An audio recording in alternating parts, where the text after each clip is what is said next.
configured file output path is invalid. Please check your settings to confirm that a valid file path has been set. What? I don't know, but it's actually running now. I have an ad playing. So the stream's going up. Okay. As long as that's okay. And I'm gonna play the D&D starting list. I'm not picking any of you! No! I want to go, get what I need, and get the fuck out and come home. Why is your family yelling? I don't know. I'm gonna switch over to push to talk right quick. Thank you. You're welcome.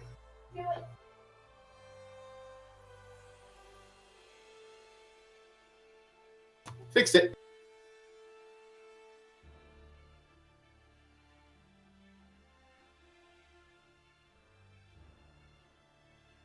Alright, so here we are once again for the pre-Christmas episode of Fists of Furry Season 2. I'm so glad that you guys could join me. We are missing a couple faces, as you might notice.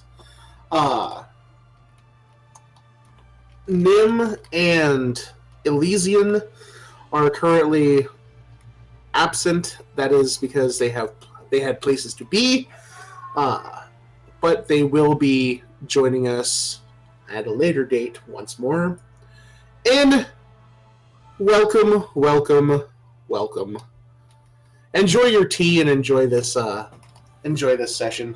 I think we're gonna have a lot of fun. I took the events that we were going to be going through for this session, and I have Christmasified them. I do hope you enjoyed that little tidbit here. As we get started here, I'm going to go ahead and read Keiro's pickup from where we were last time.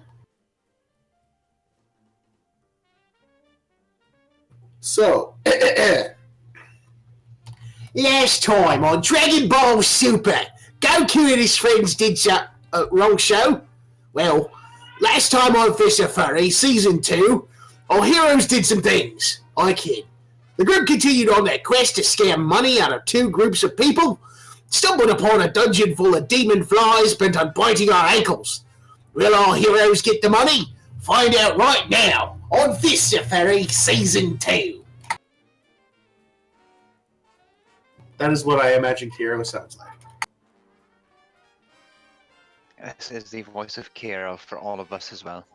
There you go. Alright, so, as of last week, you had just finished clearing the commander's quarters of those swarms of insects, and you found yourselves quite a bit of gold after Shinzi just kind of manhandled a chest out of the mud.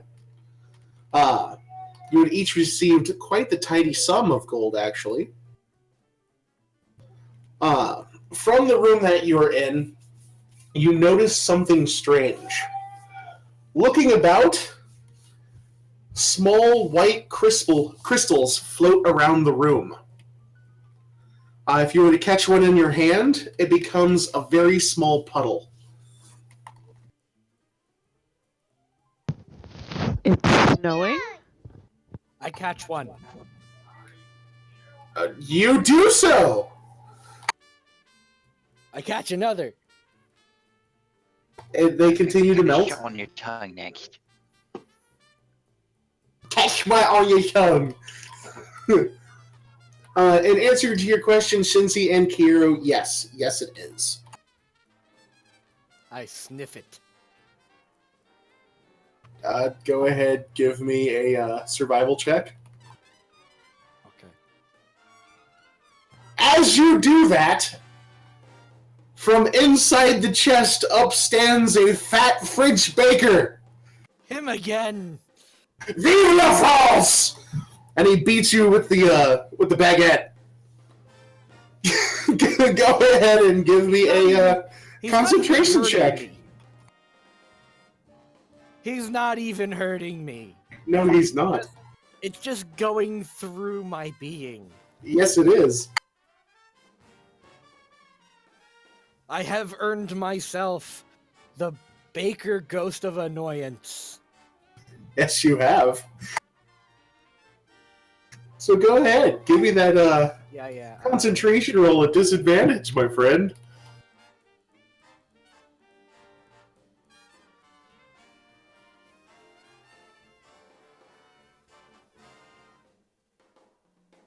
All right, that's a Constitution roll, right?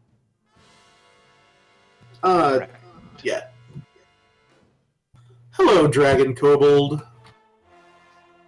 You succeed! It was meant to be at a disadvantage, though. You succeed!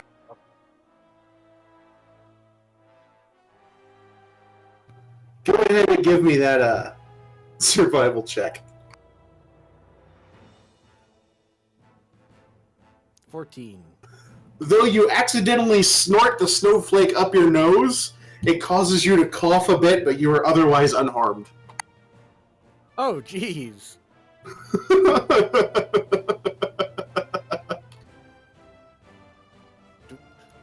Zale will pull up the hood of his. Once more. He pulls up the hood of his cloak. As you do so, a small item clatters to the floor at your feet. Oh, Whoa, that was a not noise. I don't know how that got there. Are you going to retrieve it? Can I give you a sleight of hand to catch it and not let the others see it? Yes.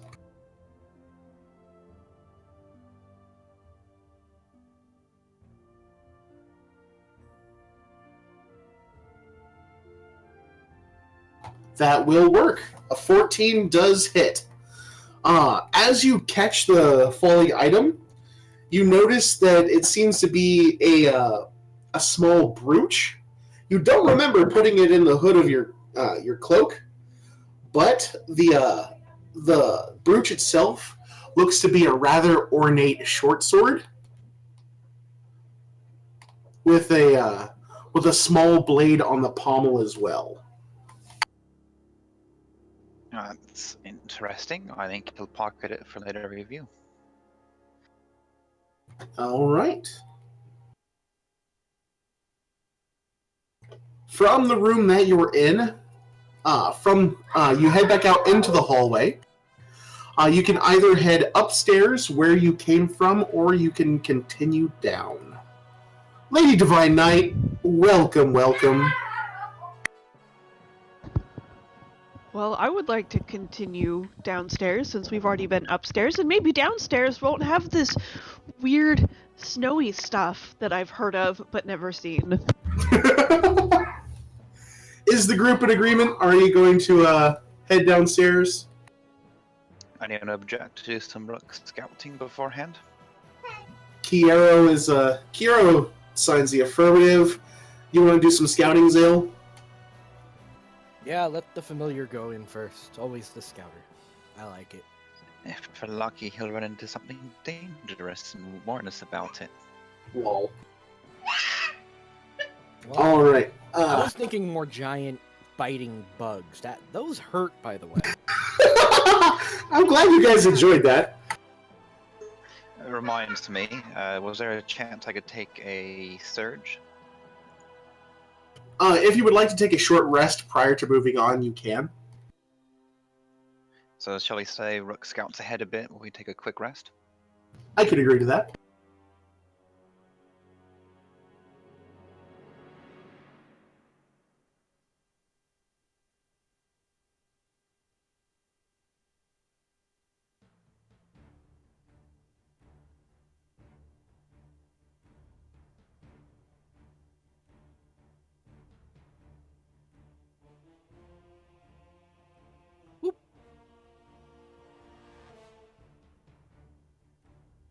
All right, everybody. Okay, everybody healed up the way they wanted to. Keiro, did you want to spend any healing surges?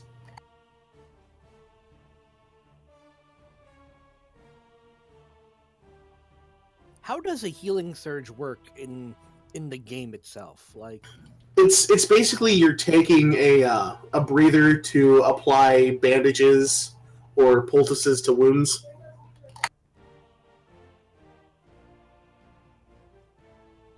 Lady Divine Knight said, I'm so tired, I spent most of the day trying to find a background image for my blog dedicated to Divine only.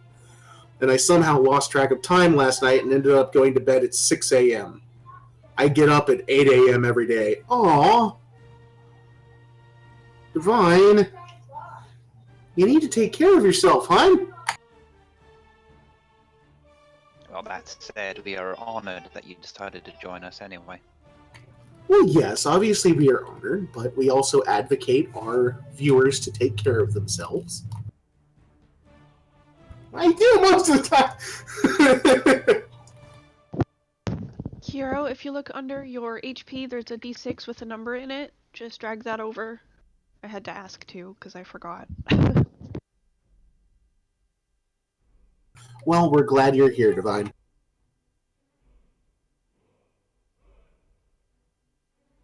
Oh no, I got the hiccups. Yes. Yes. All right, looks like, wow. And he rolled exactly what he needed to recover all points. Very nice. All right, so with the party healed, Rook is going to go ahead and flutter down the stairs. Are you going to do the whole I can see what he sees thing, Zale? Yeah, we'll go ahead and do that. That only works to 100 feet, though, so let me know if you go beyond that. Right. He is not going to go beyond that. Just a second here. Yeah, he tried to sniff a snowflake and wound up snorting it right into his sinuses.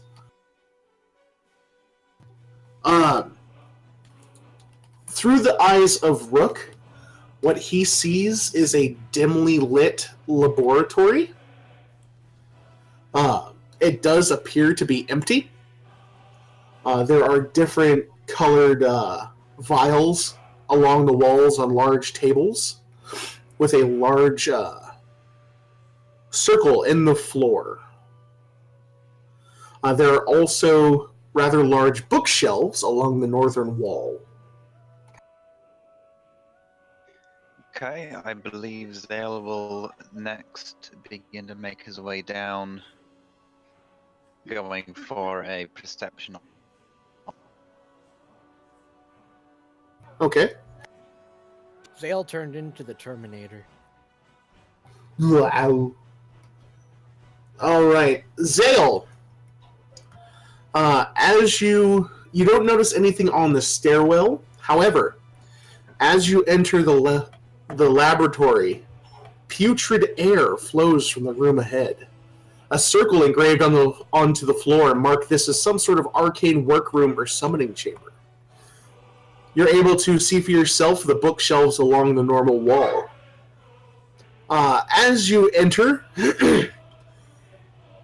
you notice that part of the mud covering the floor appears to be pulsating. Yeah, we're not stepping in that. Let's have Rook land. Has the rest of the party come down the stairs? No, we're still upstairs.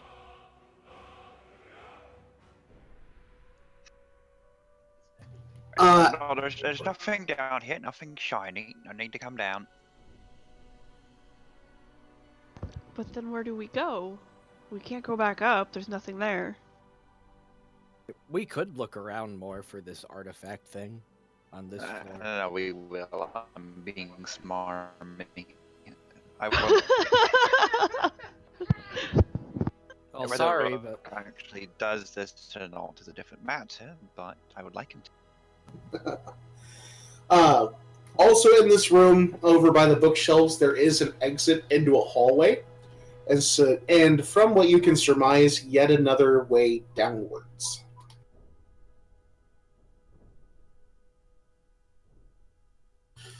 As Rook lands, one of his feet touch the pulsating mud. He reacts with a pained and flutters up and back over to your shoulder. I bet you like that a little too much. Zale will attempt to sublimate his smirk at that and ask for more info.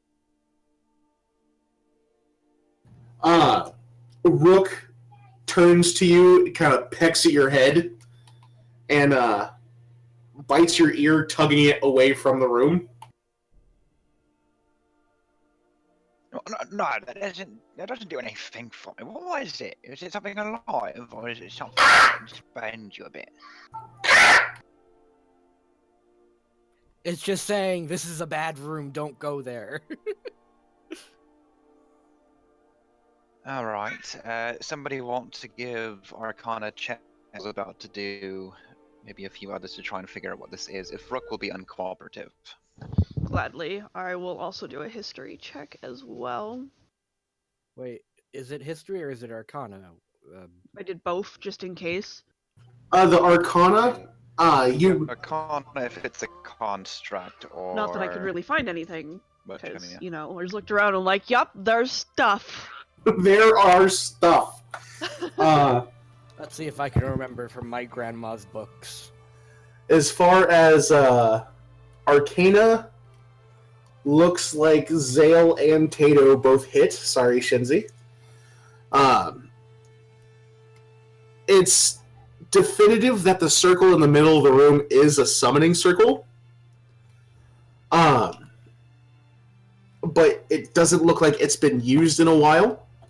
The books, from what you can see, the wording on the spines is a language that you cannot read.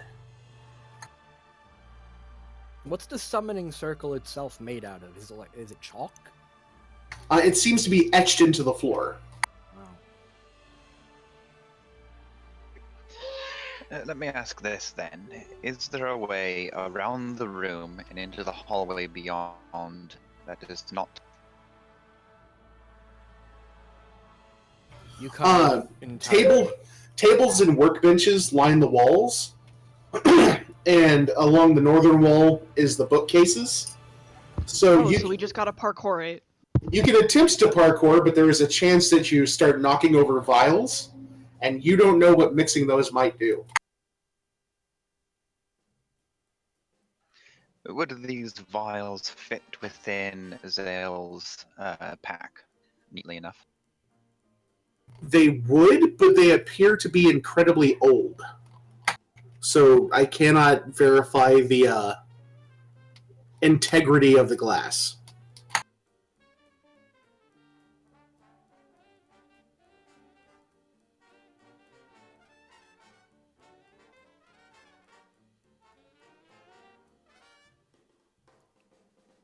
What do you want to do, Zale? I'm considering Zale's a cautious one, so he's not likely to jump into this. But we do need to get beyond it. So nothing in all of those rolls identified what the mud. The mud itself, while yes, it is pulsating, it doesn't appear to be anything that you're familiar with. Well, as they say, when in doubt, burn it with fire. So to begin, got a if torch. somebody wants something in this room enough to risk the mud, I think Zale will just try lighting the thing on fire. Okay. Thank you for the bits, Draxian. I have already gotten his request. It is very minor. It will not injure the group. So just be aware that something may or may not happen to you. I mean, I expect that anyway. Well, you have your own reasons for that. You're lucky I didn't make you roll for the Arcana. Alright, yeah. Alright, so what are you going to do, Zale? I got like 10 torches on me, dude. I have a pint of oil we could use at need, but Oil is the is like book really shelf expensive, though. Use a torch. within range? Oil is like a silver per pint. Yeah, man, that's expensive. Oil can be spread all over, and so you only have to light once, and the whole thing goes up in flames. But the book question is a good question, because Shenzi likes books very much. Does Shenzi have Mage Hand? I do believe Shenzi has Mage Hand. No, she has unseen servant. Recover the books from the shelves and we'll light everything. I would like to start pulling some interesting looking books from the shelves with my Mage Hand. Okay. As you summon your mage hand and send it into the room, it reaches one of the book spines and it attempts to grab it.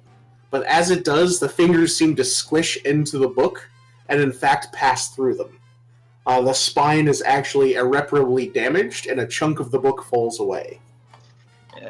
Essentially, they've dry rotted to the point of illegibility.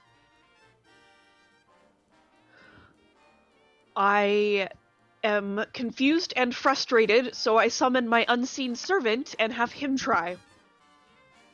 Righto!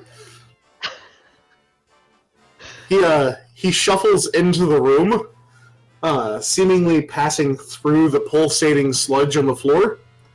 He reaches the bookshelf, seems to peer around a bit, grabs one of the books, and once again the spine crumbles. It doesn't appear to be a dry crumbling, though, however, because as he grips it, there is an odd kind of squishing noise, and his hand comes away with a handful of wet book. Oh, God. Oh, poor guy. Okay, you can go. I'm sorry. Go get cleaned up. Squishy, wet book. Oh, that must be. Oh.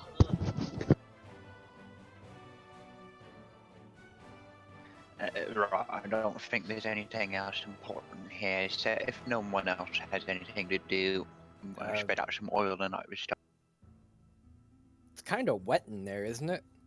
You think any of it will burn? Like, the oil will, but will the place actually burn down? I don't know. You know how you find out? Guess we'll find out. That's what I I want to say that 1 point of oil will cover a 10-foot square. Okay. But it would likely spread further on top of a liquid. Do what you will with. Okay. So you're just going to spread the love, as it were? Such as it is. Alright. You do that! Oil splatters about the room on top of the mud, on the floor. It's possible that in your zealousness to spread the oil, some may have gotten on the bookshelves and workbenches.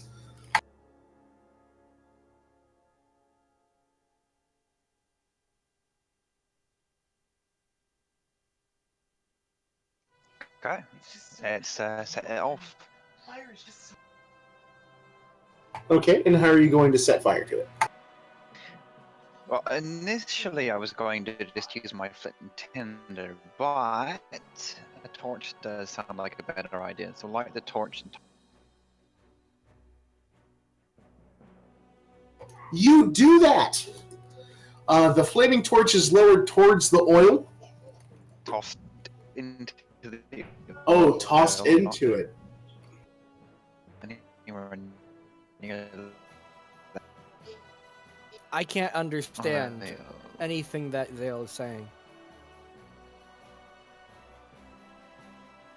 Yeah, there are some issues with your mic currently for some reason. There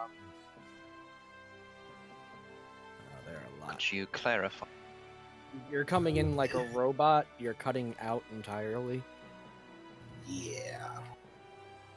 It's something with your ISP, I think.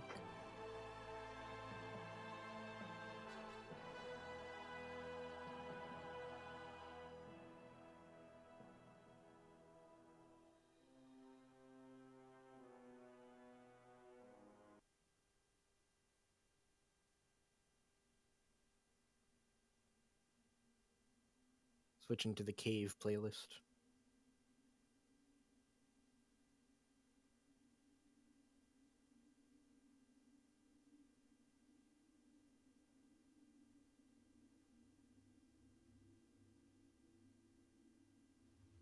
Is that any better? That is a little better.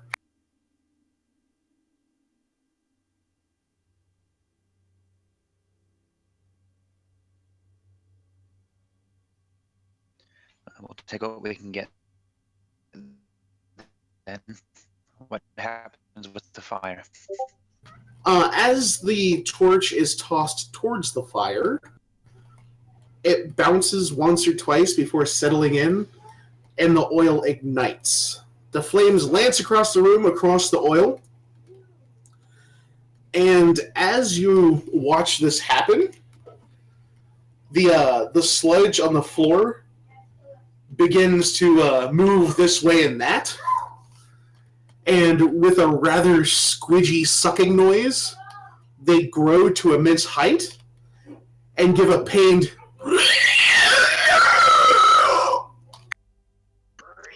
Is that arcane blast ooze? right into the middle of it, if I may? There's what? Eldritch blast right into the middle of it. We shall see, but first I'm going to need initiative rolls.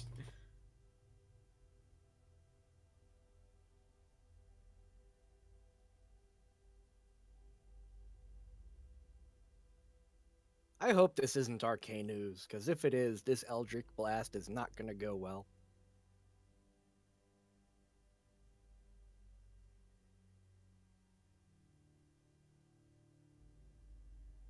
Nice.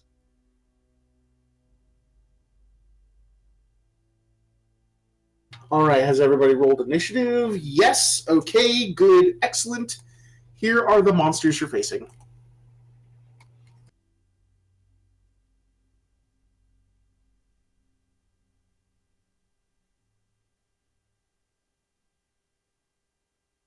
Figgy pudding!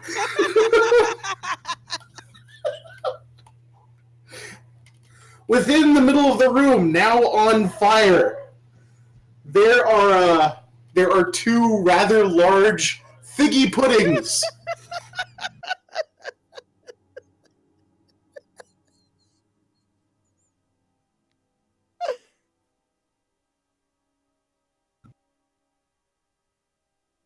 The room is currently still being sprinkled with the white flakes, except now everything is on fire, so there's just a fine mist over everything. And these two figgy puddings are now undulating towards the group. Top of the order is Zale, so yes, you get first attack. I might change my action though. Player to DM, will sneak attack work on? They're not quite in melee range yet. And I think sneak attack requires that somebody be within melee range of your target, correct? Well, let's say that Rook just happens to flap up and annoy one of them.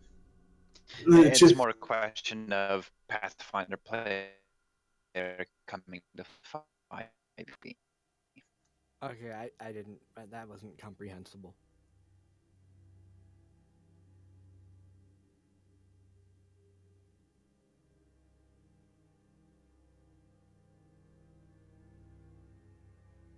Zale, could you try resetting your connection and seeing if that helps?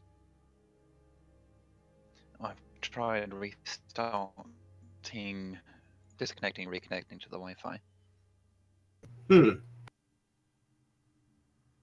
Odd. I will say that Rook can annoy one of these things. It's kind of a universal talent of his, so I think he.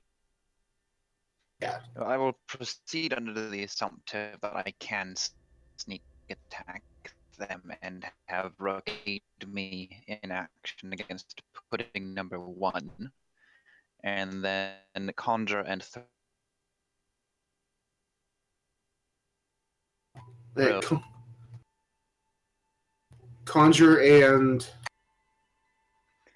Conjure and throw my shadow blade whilst drawing my pack. Okay.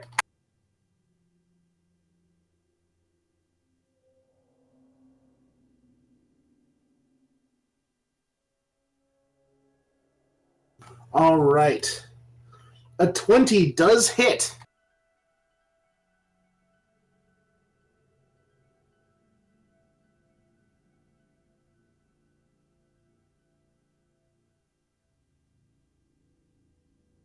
That's a lot of damage.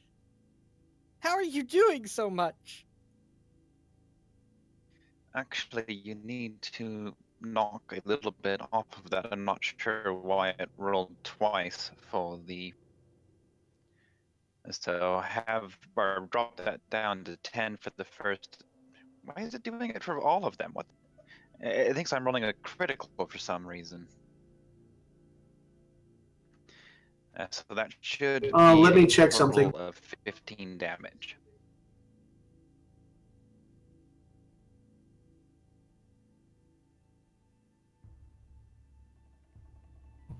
Yeah, for some reason it's saying that a 14 is a critical. That's weird. I'll take a look at the Shadow Blade and see if I can figure out what's going on with that. Okay, so Total damage. I'm taking off a total of 14 or 15. Yes. Okay.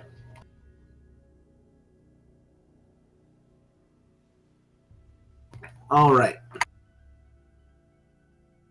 That is a well-struck strike. There. Yes, well-struck strike. The packed blade carves through the figgy pudding, and a little bit of ooze begins filling up the wound and closing it slightly. However, there is another pained as you cut through it.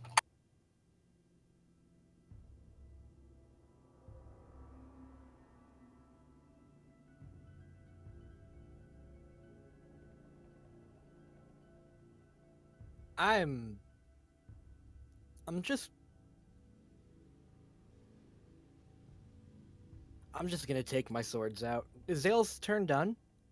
Yeah, he's turned on to you.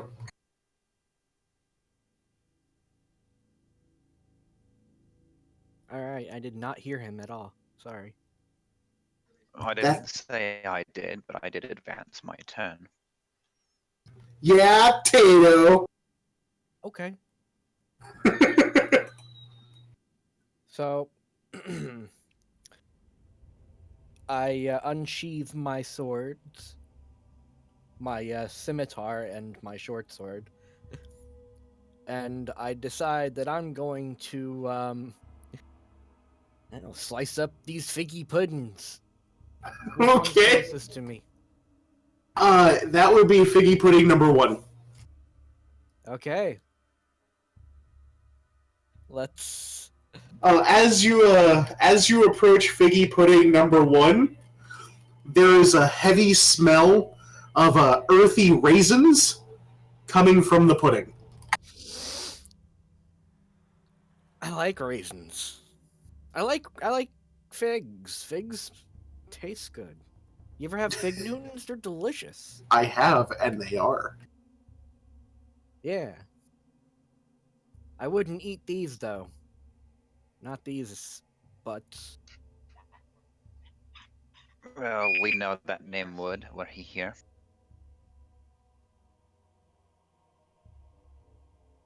Alright, I'm actually gonna use my bonus action to use, what is it, Hunter's Sense or Slayer's Prey? I forget.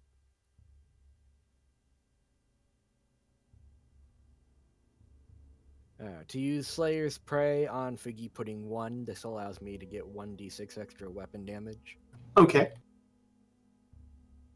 And I will attack him with my short sword. Stabbing him. All right. Yar!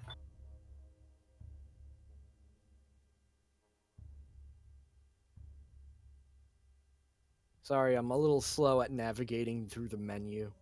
I don't think it's just the menu you're slow at. Damn right.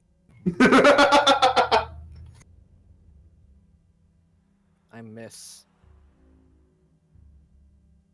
Actually, that's a hit. That's a hit? That's a hit. How is All it? hail the ooze. Wow. Okay. Well, 6. All So right. 11 damage. Why did you not roll those on Figgy Pudding 1? I rolled the first one on Figgy Pudding 1, but the other 1d6. It didn't add to it for some reason. Oh. I took care of it. Okay. All right. Is there anything else you wanted to do? Sigh in annoyance. As you stab into the Figgy Pudding, its undulating mass parts before your blade as a spray of its inner vitriol splatters on you, dealing 4 damage. Ow! It's like acid blood. It is incredibly hot, as it feels like a fresh baked Figgy Pudding. Ow, it's hot. That's hot. That's hot. And now You Tayto can smells take of sale earthy for that raisins. one. I smell good, but it's hot.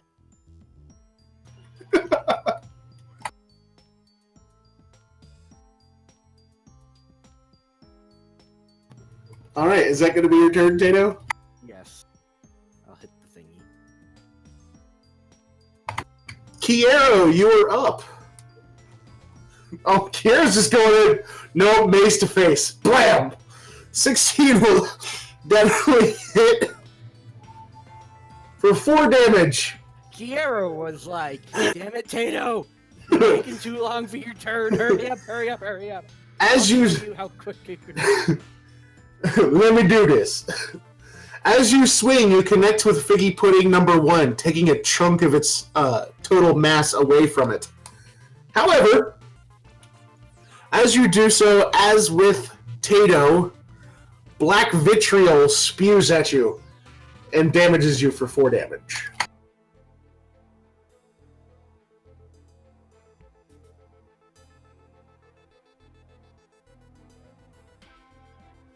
Looks like ranged attacks would be best. All right. I did get that impression. Oh, you're gonna love this. The Figgy Pudding is going to attack the first thing that came after it, so that's you, Keiro. A pseudopod lances out from the interior mass and attempts to strike at you. You said the first. Yeah, The Figgy first Pudding. would be me. Yeah, it's Tayto. You said Keiro. Sorry? You said Keiro. Sorry, I was staring at Keiro when I was talking. No, Tato's getting punched in the face. Okay, good. I'm glad that we finally figured out what's The- going on. Does a 24 hit? Yes, absolutely. I almost don't want to roll this. Roll it, baby. 24 damage. Ah, shit. What is it? Okay, act out what happened here. Because I got shit beaten out of me. The pseudopod lances out from the Figgy Pudding. It raises high into the air and slams down upon your head. As it does so, the vitriol from inside begins to ooze through its flesh, and it burns like hellfire. Basically, it dealt 6 bludgeoning damage and 18... I'm going to go ahead and say Figgy damage, but it's listed as acid. Okay, that was The good news is it can only do 1 attack per turn.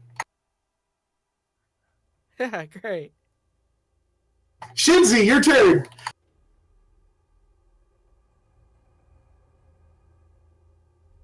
Tayto's like, oh, If I yeah, get killed awesome. by Figgy Pudding, I'm just gonna storm off. I'm just gonna go right back into Fallout 4. It's a nope, done. I don't even want to deal with this. This game didn't even happen. I died to Figgy Pudding. That's That's a solid hit there, Shinzi, with that necro bolt. Blam! 20 damage. Well struck. Yeah, that Figgy Pudding's feeling it. That was max damage. Good God. Shinzi's like, not today. Bam! I am already pissed off about these books being ruined, and then he goes and almost kills my friend? I like it! Alright. Figgy Pudding number 2 kind of undulates towards the wall and slowly starts climbing it. Zale, you are up once more. Here, I thought he was going to finish off Tayto. That's what I would have done if I were the DM. That was Figgy Pudding number 2 that went towards the wall, not Yeah, Figgy I Pudding know. number 1. Yeah, I know. The team tactics. Do you really expect Figgy Pudding to have that much intelligence? Obviously, we Fair can take down point. this pudding, so same thing as last time. Okay. Why couldn't you just let me die? That is a hit. Let's see if it gives me a crit again this time.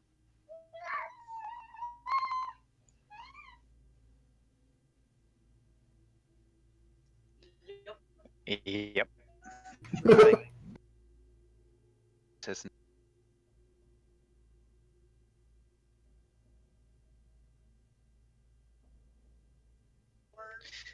That was also the wrong roll for some reason. Apologies.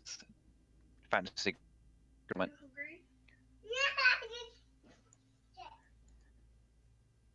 And now I'm running a stealth check. What the hell? Eh?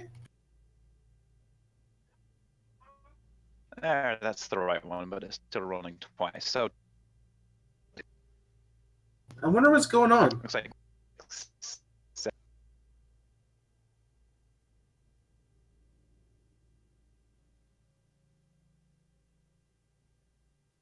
go ahead and drop 5 from that first 13 damage to a total of 7. That would be 8, but yes. And the Drop 6 from that first one and make a total of make a total of what? total 2 die from the Shadow Blade were 5, and then first.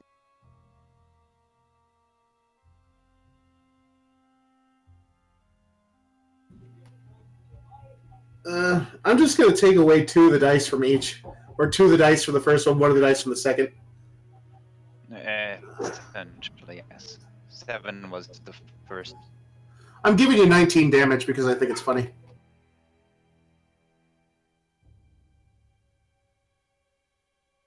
Oh, alright. So now that we have that taken care of,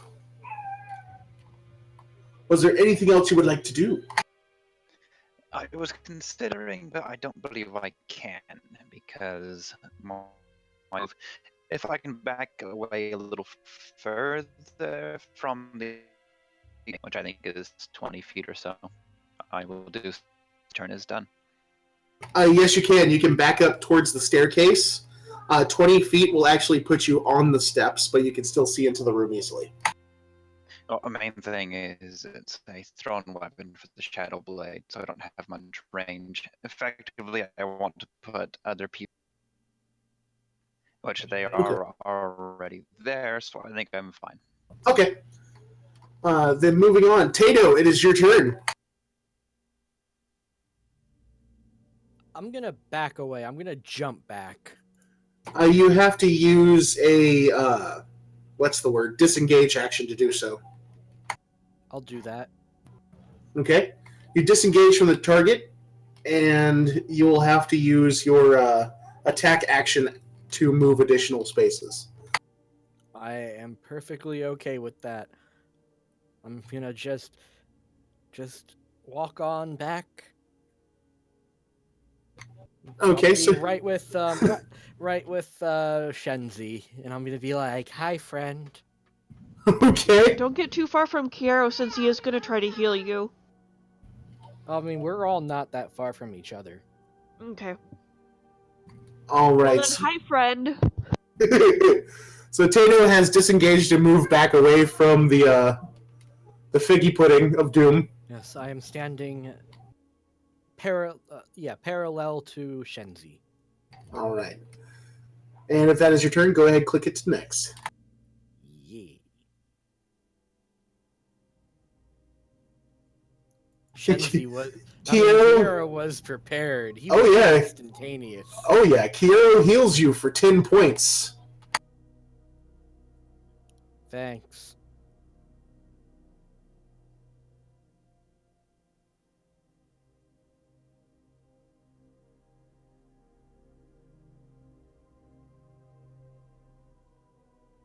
Unfortunately, Keiro didn't move, so the figgy pudding gets to take a swat at him.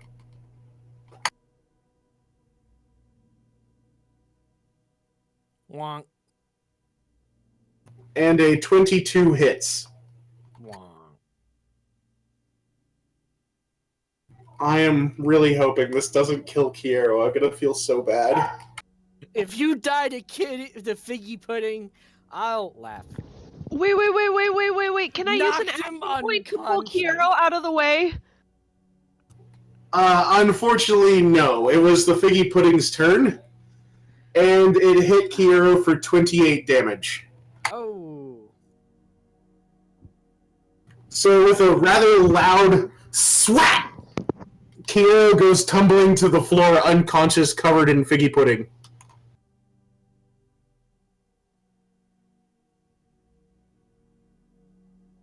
Oh shit. It is your turn, Shinzi. Just deal with it at range. The thing about it being pudding is that it's really slow. That is a hit.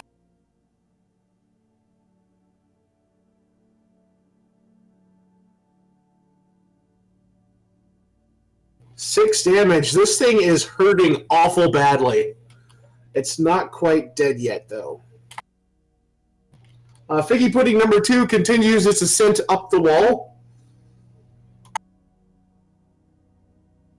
Zale, your turn. I'm not really sure I can do much more than I haven't already. So I'm gonna take out figgy number 1. Okay. Yeah.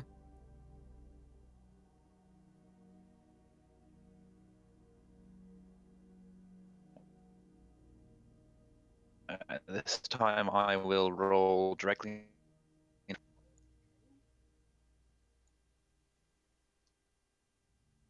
A 16 hits.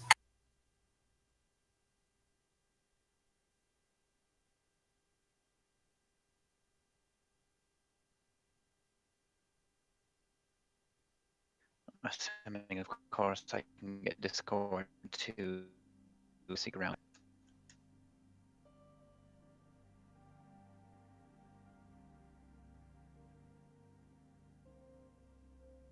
Is there any, Okay, so that's plus That will 3. be a plus 3. So total will be 9 damage. Okay.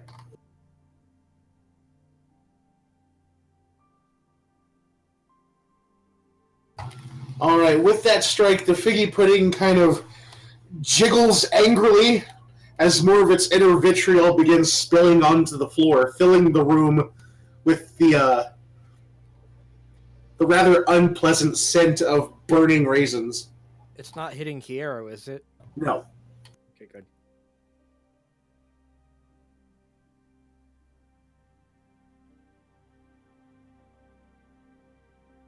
Is there anything else? Nope. Okay. Tayto, your turn. I'm gonna sheathe my swords and take out my bow, Okay. and I'm gonna let loose an arrow at figgy pudding 1. Thong. Or whatever that noise made. Tracy goes, someone gonna die to figgy pudding. We're hoping. Well struck, Tayto. That is a hit. Big hit. Big hit. And with that strike, and a splurt, Finally. and a splutch, and a squelch. The figgy pudding seems to slightly deflate as its vitriol spills out across the floor and it goes inert. Figgy pudding 1 is dead. Alright, I'd like to use a move action to get behind Keiro. Okay, done. Draxian amended his statement. Figgy pudding gonna die to someone. And now it's Keiro's turn. Nope, never mind. Yeah, it skips him because he's listed as unconscious. I thought he gets the chance to stabilize. Keiro, go ahead, give me a d20. Successful stabilize, you do not move closer to death. Shinzi! What are the chances of us picking up Keiro and running past this figgy pudding 2 and getting out of the room? That would require that you're able to pick him up, and if you want to begin to heal Keiro, you need a successful heal check against, I believe it's against his, actually, I don't know what it's against. I think it's against, no? Yeah, I want to say it's the base 10 or 15. I don't recall which though. I think it's a base 10. I resurrect It things, doesn't I don't matter, heal though, them. because none of us remaining have anything in the way of strength Tayto. that I'm aware of. I mean, I have a +2 to medicine. yeah, strong boy. Well, if anyone has any type of medicine check, you can definitely try to use it on Keiro. If successful, he is put back at 0 hit points, and any healing you do on him from there will only raise him up from 0. Well, I'm not proficient in medicine, but I could try my hand at it. The death dealer is going to attempt to heal someone. It's good to be. It's good to be flexible. Go ahead and try. Okay, I guess. What do we actually do to heal? Like, do we even have bandages? Wow! I think you might have just killed him. Oh god, Keiro, you're gonna die to Shenzi by accident. Shenzi kneels beside Keiro's unconscious body. She raises her paws skyward. Be healed! And then just slaps him about the head and face a few times. Shenzi, stop! It's not even that, it's just the panicked arm flailing. Okay, how much damage does Keiro take? Keiro doesn't take any damage from that. He's already unconscious. What more do you want me to do to the boy? Bring him closer to death? There could have been no better time for me to roll a 1 than when trying to heal someone. Sorry, Keiro! Right. Fuck. Hey! N just made a very good point. Shinzi can't tell the difference between living and dead friends. You'd valid. imagine the smell would do it. You'd think so, but right now everything just smells vaguely of burning figgy pudding. Speaking of, figgy pudding number 2 has made its way onto the ceiling and is undulating towards being above the group. Zale, your turn. Right, well, I don't like being here any more than anybody else. I'm not particularly pleased with that thing on the ceiling. It bubbles. It bubbles angrily in response. I would like to take the dash action if needed. I will give you an Okay. Yeah, go ahead and give me a reflex check as you dash across the room.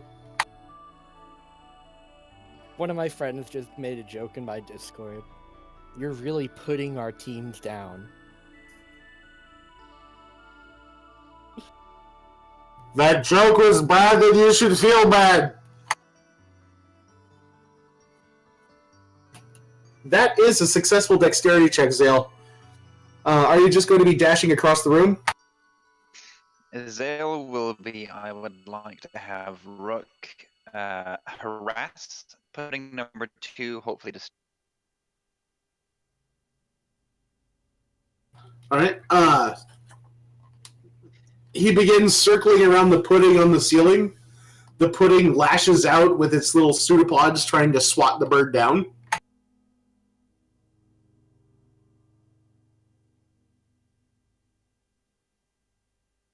I don't think I'll have much difficulty hitting Rook. His AC is 12.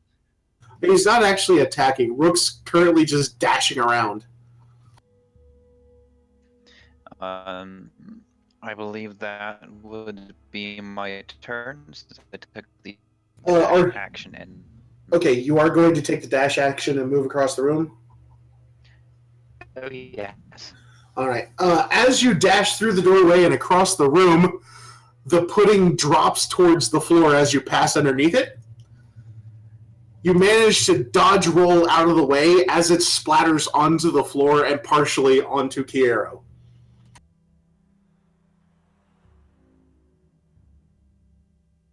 Tayto, it is your turn.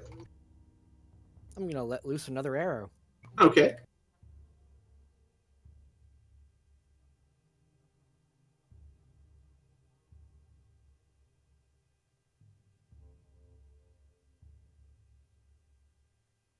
Hit.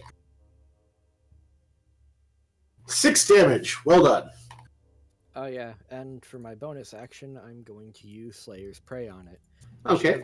I should have done this entire turn in reverse, but too late now.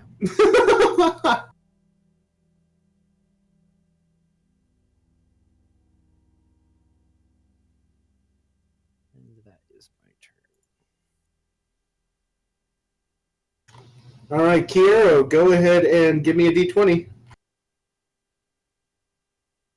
That is strike 1. 2 more strikes, and Keiro is 86th.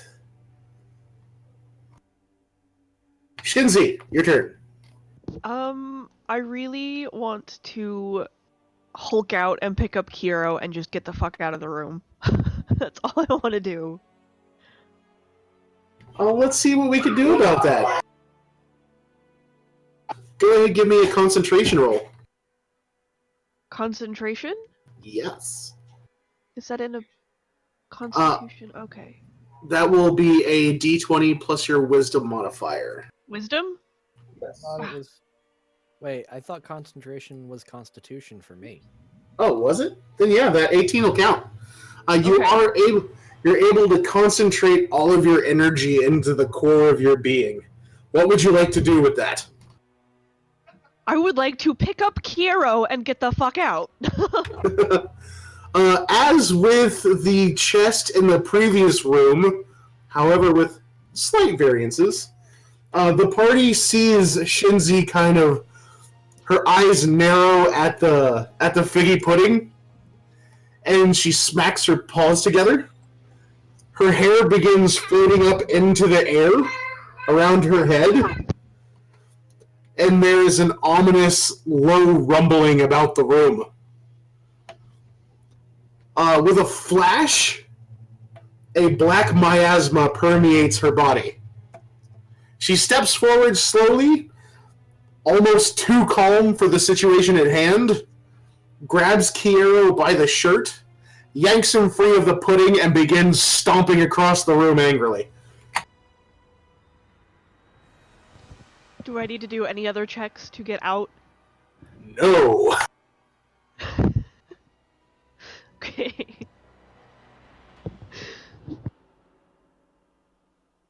Figgy pudding number 2 is going to turn and attempt to swing at you. Wait, it turns? Well, yes. It kind of blubs around in a circle.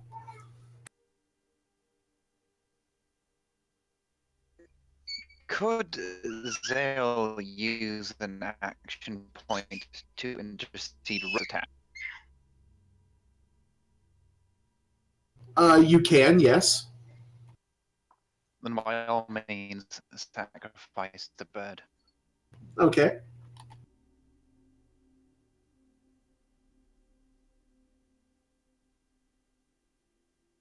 Does an 11 hit Rook's AC? Surprisingly not. I'm somewhat disappointed. As Shinzi stomps past, dragging Keiro behind her, a pseudopod bursts forth from the pudding. However, Rook flies in the way, and the pseudopod kind of spazzes a little bit, trying to grab the bird instead. And Shinzi is able to walk past safely.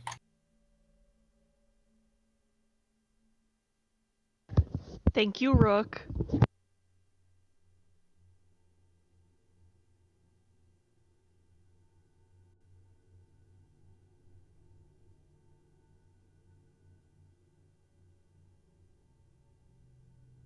All right. Zale, it is once again your turn. Alright, well, Rook is still alive, surprisingly, so Yes. we'll go ahead and try again with the...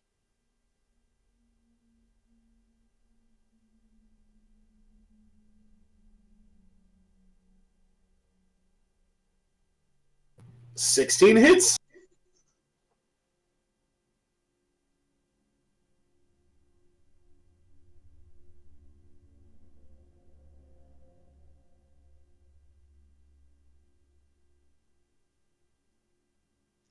And that That's a total of- value is correct.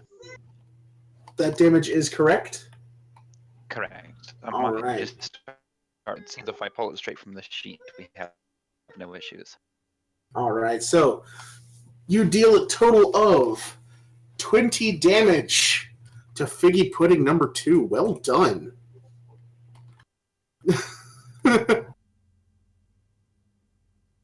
All right, Tayto, your turn.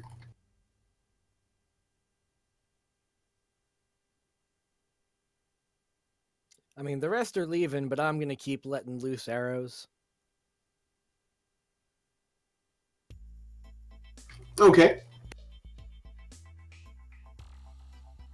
You know, they're slow. I can just deal with them at range.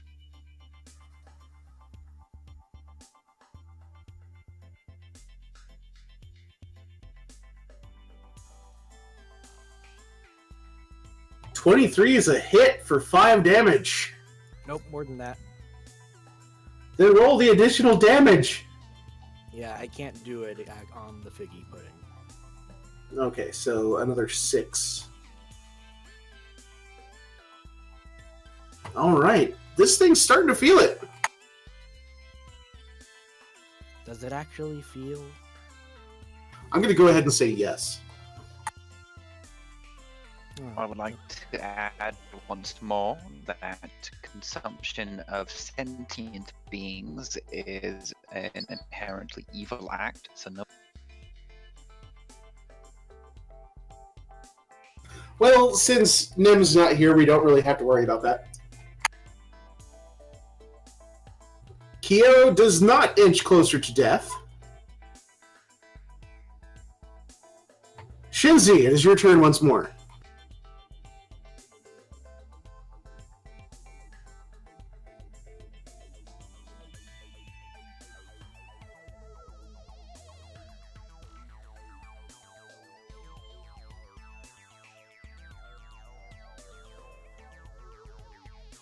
While a better roll, you're starting to get the hang of it, but you're not quite there yet. You do still have your standard action. So can I try again? Yes, you can. Ooh. Woo! That works! You were able to fully stabilize Keiro. He is no longer bleeding out, and no longer has to make life-saving throws. What exactly did Shenzi do, though? Magic. It came to a realization that for living subjects, the Blood stays Blood- in! As it were. Oh!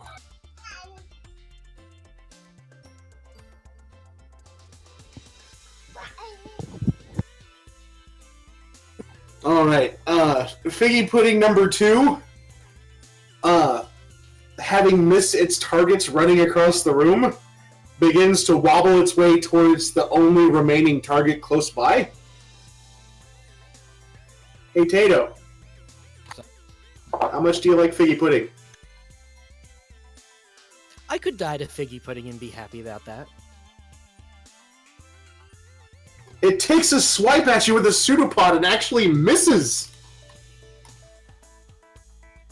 Tayto just goes, woo! No.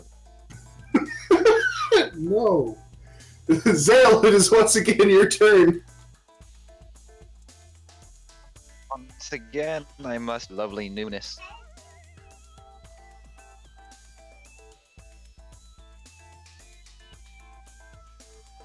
And critical hit! I am- Critical hit with the Eldritch Blast.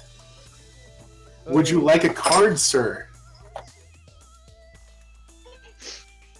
Yeah, go ahead and give me a card. We'll see what this happens. Alright.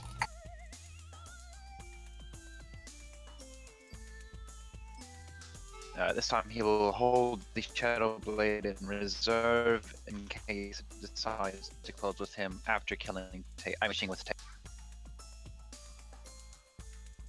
Alright, go ahead, give me a D10 roll. Alright, let's see here.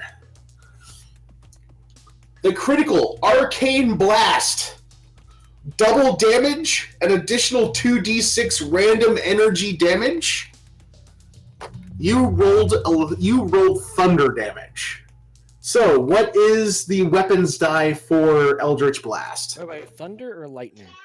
It is Thunder. D10, so I will give you 2d10 and No, it's Automax, So is that like Sonic? basically. The 2d10s are going to Automax, so that's 20 damage there.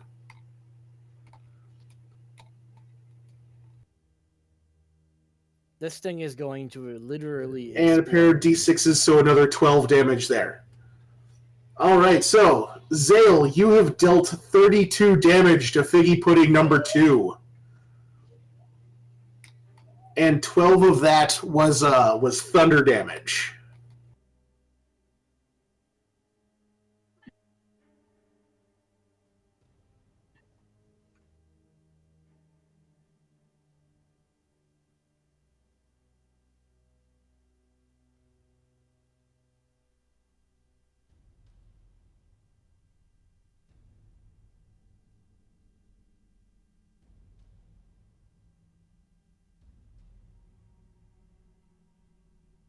Alright.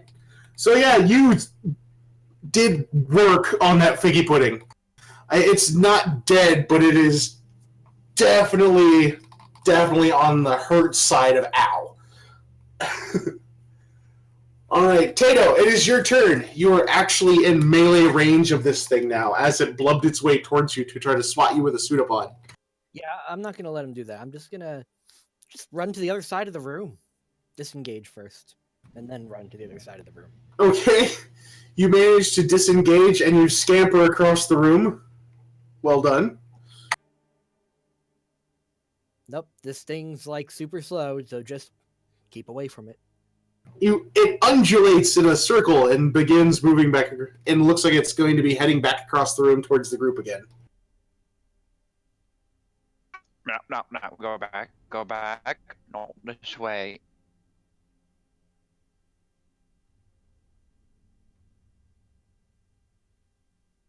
Alright, if you're done with your turn, Tayto. Nope. Sorry.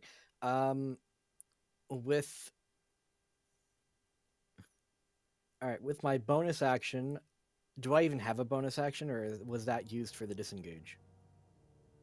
Your movement action is used for the disengage. Your standard action is used for your secondary movement. You do still have a bonus action left. Alright. Yeah, I'm just gonna end my turn. Okay. Keiro, you no longer inch towards death, so all good there. Shinzi, are you going to attempt to continue to heal Keiro? Yes, I will, but if my child keeps jumping on me like this, I might need some healing of my own. Aw. Okay.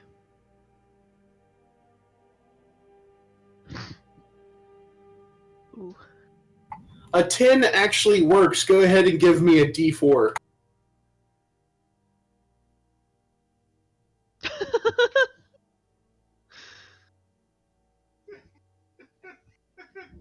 I guess I'm just a minimalist today.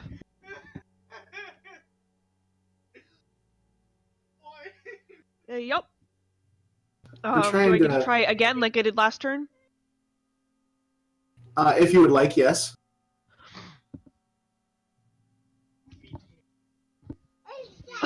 That is a success. Go ahead, give me a D6 on this one. Ooh. Woo!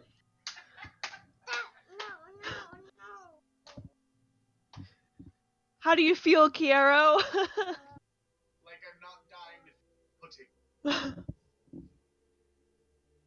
All right, Keiro is no longer dying. In fact, he's just about to have health. Figgy pudding number 2 has turned and is beginning to blub its way across the room. It makes it about 20 feet. Zale, your turn again. He already tried killing it with fire. Kill it with kindness? Like, take a dagger and kill it with kindness. I've got a few things inscribed on my daggers, but I do have one I mercy. Kill it with that. I think we'll do the Shadow Blade once more. It looks like it's heavily damaged, so he's willing. Okay. That is a hit. Meant to have advantage on that, but we'll go ahead and drop.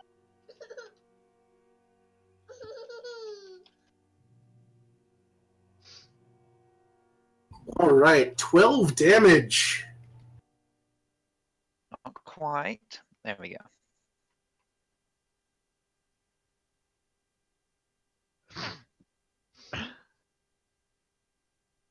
And with that final strike, the pudding gives a splurt and a splut and a slight and then goos to the floor. It is now dead as well.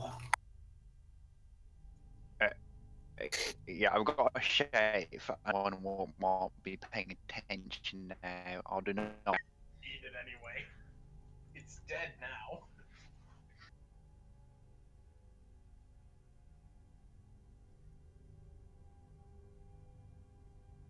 That thing hit me in the snoot.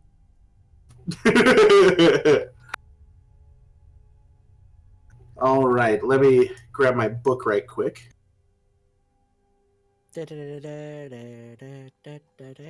Yes, well done. As the second ooze bubbles away, They're not going to combine and turn into a super ooze, are they?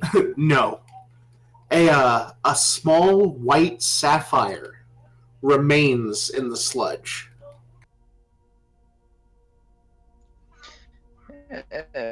Zale will wander over and take a quick. I want to say investigation to appraise in here. Is that right? You can. Well, I'm not quite sure what this thing is, but it looks. It's pretty.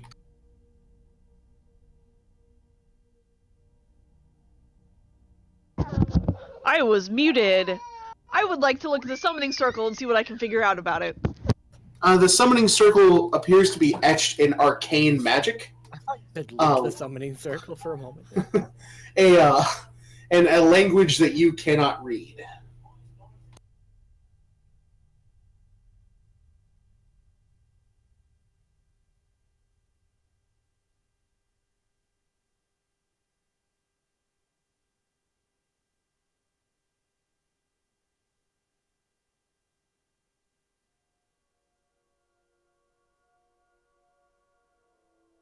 None of you None of can. us seem to know anything about anything. It is a gemstone.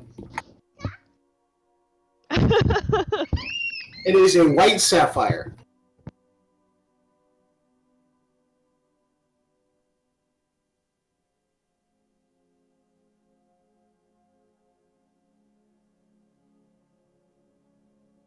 But is it magical? No. But I I'll want it to be. toss an arcana onto the-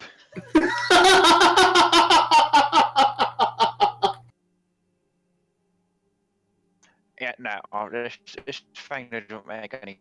I've seen a few circles in my time. Let me look at it. but, Let me look at it. no. Let me look at it. Let me look at it. 16. Is it magical? No. Fucking Tayto.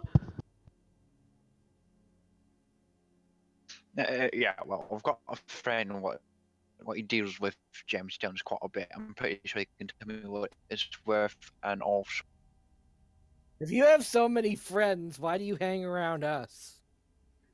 you know, I ask myself that every single day, but it is I'm actually joking. a bag of fake.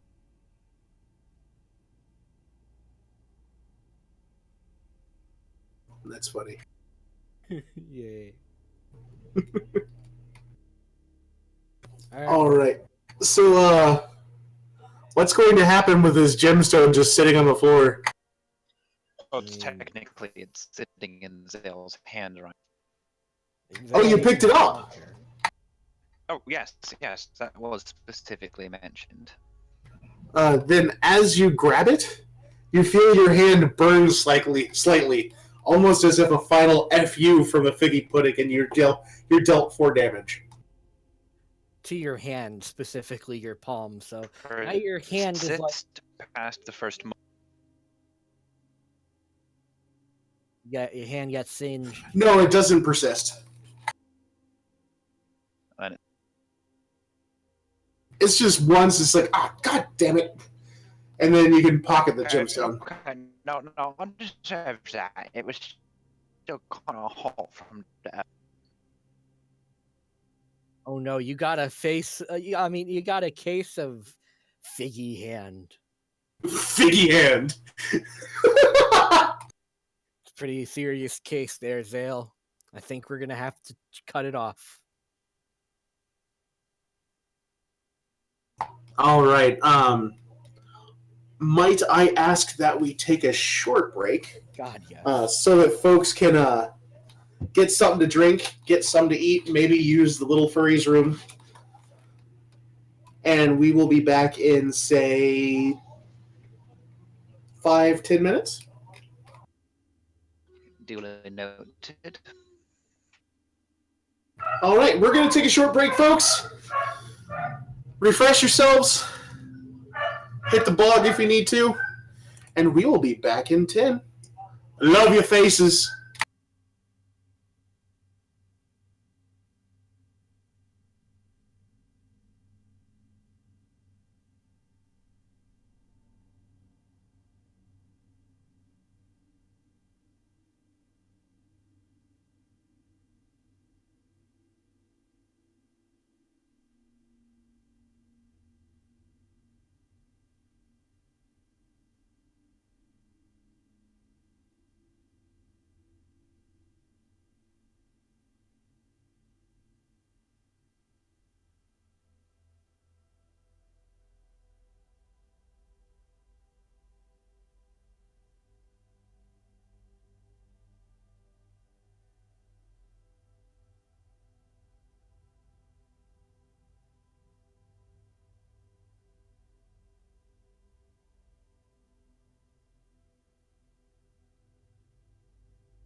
It's only everything that Zim hears that gets on the stream, right?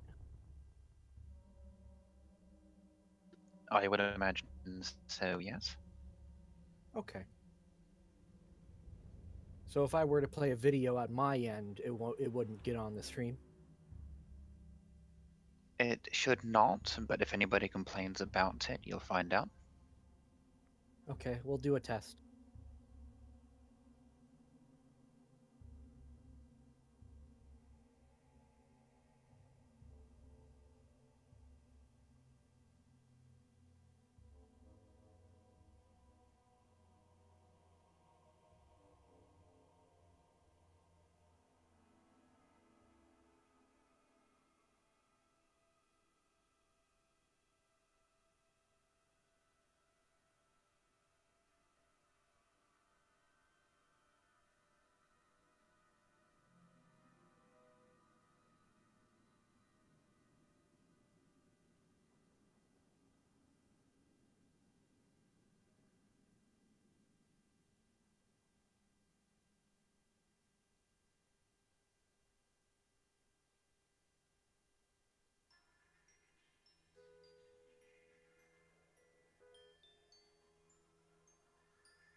How much longer are we breaking for?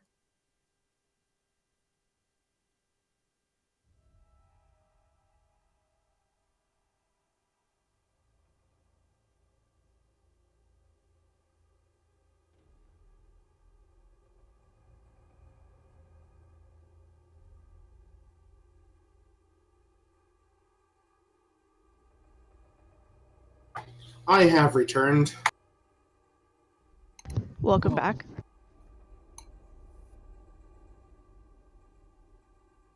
Can I get a status of everyone else right quick? I'm here. I'm eating, but I'm here. Where did Keiro go? To the mic store, obviously. Oh, how I wish.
Kind of hoping Keiro didn't get pulled away from his computer again.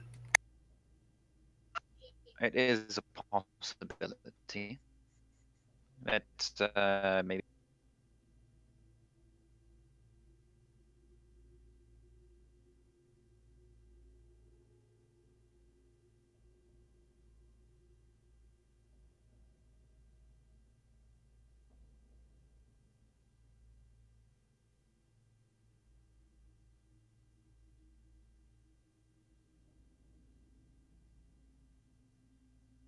Yeah, he's not even showing us online right now. Our thought is if anything reaches him, it will chin. Oh, there he is. Elsewise, we have covered our asses. Oh, yes.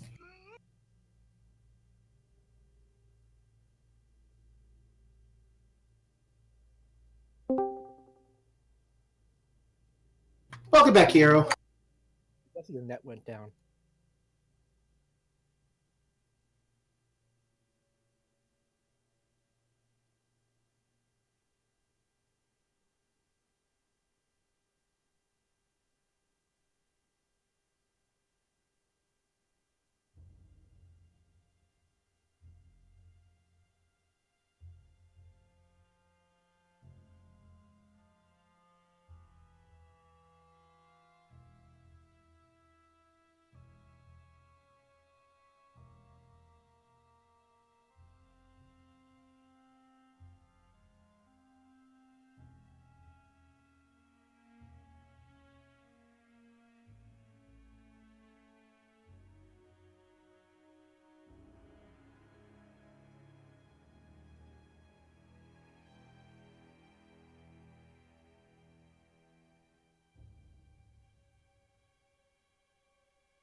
Shake it like a bit.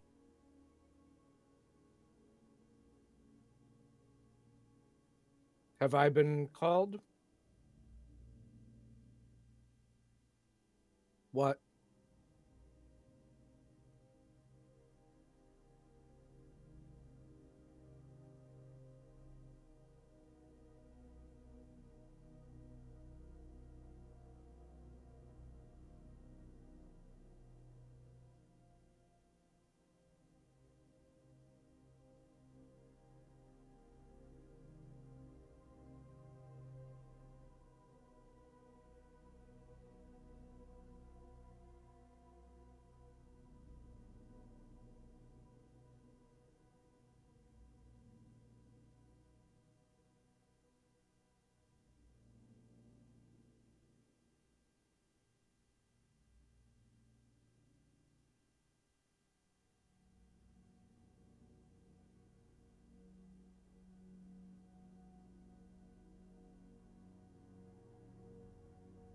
Nah, the break lull is dragging, it seems.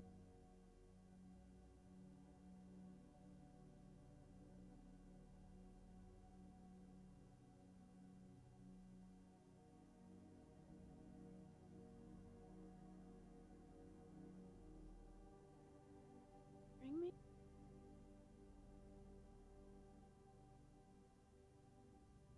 All right. Everybody who is back, please give me a D4 in the chat screen. I refuse. Then you're not back and will not be able to participate. Fine.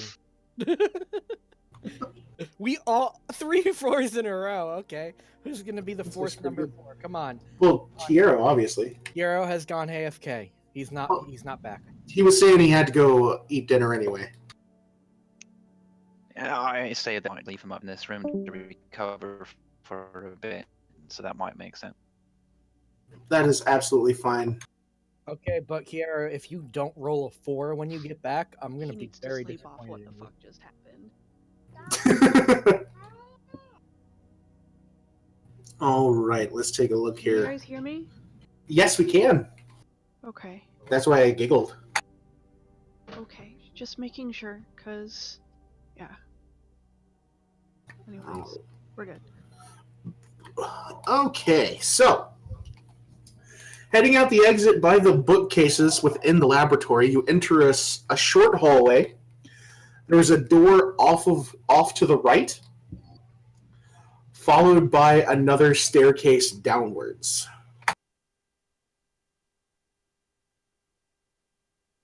Is first thing I would like to do is just look around for any potential enemies in the position we're currently in. There are no enemies in the current area, but if you go ahead, give me a perception roll. But before you do that,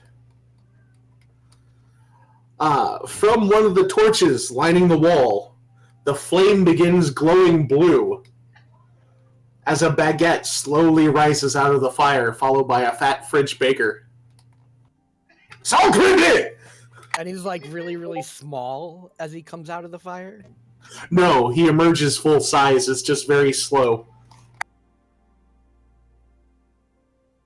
About when his upper torso is revealed in the flame, he swings his baguette through your head with a sacre bleu! Do you say other things?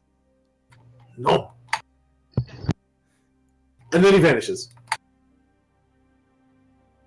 You need to learn yourself some French. You need to shut up. I mean, I could probably just send you some French phrases and insults and whatever. I like that it's more distracting that it's the same thing continually. He's like gonna have flashbacks, French flashbacks. He's gonna hear Sacre Bleu, and it's gonna like trigger a panic attack in Tayto. PTSD. Yeah, that. Go ahead, give me that concentration roll.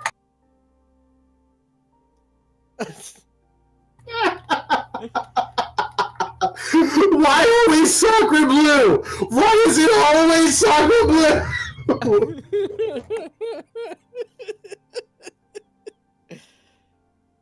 freaking ghost thing. Man. I mean, it's not even So- scaring me anymore. It's just making me laugh. being an annoyance. He's annoying, but he's funny. That's what he was created to do. Oh no. Go ahead and give me that perception roll at disadvantage, please. Okay. You can go screw yourself. I heard that. You were meant to. Ass. But 14. Alright, successful on the perception. As you descend the staircase, you begin to hear what sounds like people talking. I'd like to just listen. It's to just what they're saying. It's just standard things goings on about the day. However, as the staircase spirals downwards, you can see somebody sitting in a chair facing the staircase. He actually has his arm laid out on a barrel, and he is carving symbols into his forearm. Does he have a big white beard? You know how you find out? I look. Perception check! Alright, well, I'd like to make a stealth check to make sure I don't get seen. As you go to attempt stealth... Don't even bother, I already have disadvantage to this. Okay.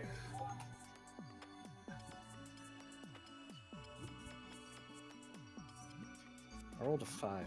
Killian. And, I didn't actually roll stealth, but I rolled a 5. And, as you go to attempt to stealth into the wall, you see cracks appear in the wall. You're the only one who sees this, by the way. As the cracks fall away, a red, ghostly pitcher filled with liquid bursts through the wall. Oh yeah! Passes through you and vanishes into the opposite wall. Is that another ghost? Did the vision of the Kool-Aid man? Maybe.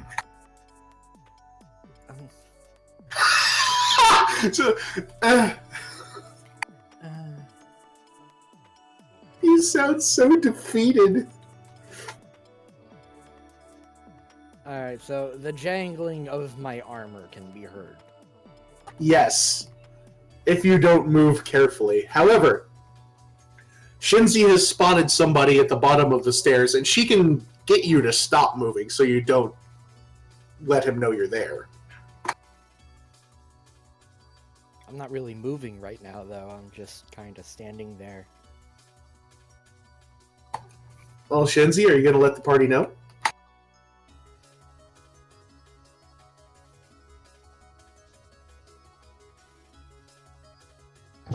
Yes, I'm gonna let the party know. All right. So you've informed the party that there is a guard at the bottom of the stairs staring up the staircase. She's managed to remain unseen, though, so it is possible you have surprise on this. I'm gonna wait for the guard to move.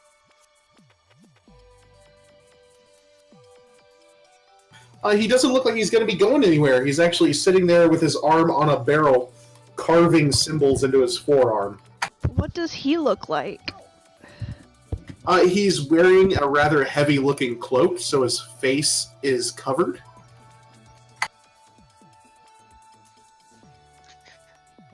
But Zale would like to do something. Zale. Yes. That guy is just stationary. He's sitting. You can take a first attack on that guy and kill him. I would like a wisdom save from Mr. God, please. Oh, wait. You're gonna cast magic on him. I didn't know. A wisdom save? A wisdom save. All right, just a second.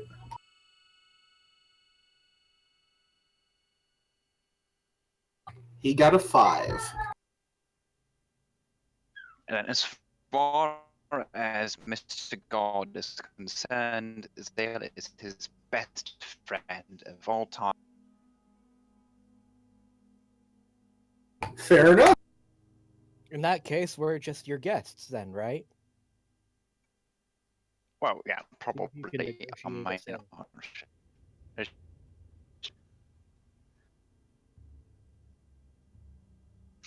So Zale will Maybe wander save this down guy's into life. the room there and Oh wave. God. You were illegible. I'm sorry. All right. Yeah, No, there was background. No, he was I saying mean, he's going to go down and speak to the guard. Wave acknowledgingly. Okay. Uh, As you head down the stairs, Shinzi, as part of your perception check, you notice a large, rather heavy-looking wooden beam propping up against a heavy iron portcullis. And that seems fairly out of place.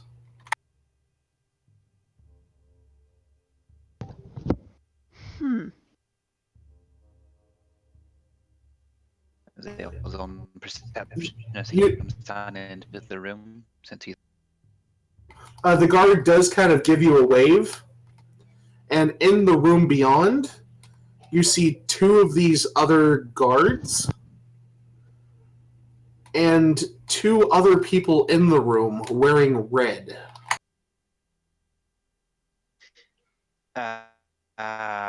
You more than charm person can affect. To be honest, I think Whoa. you need to call up your ISP and give him an earful.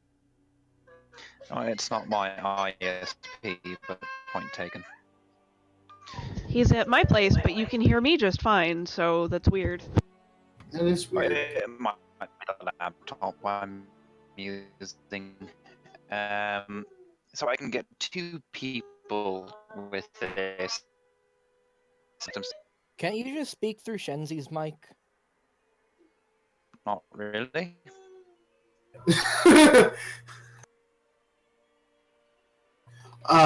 What he said was that charm person only works on up to 2 targets.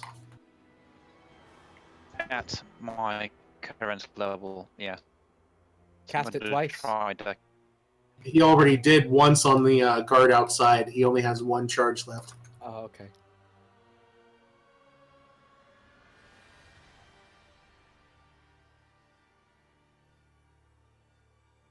Who dropped out? Checking. But that was Zale. He's trying to restart his Discord again. Okay.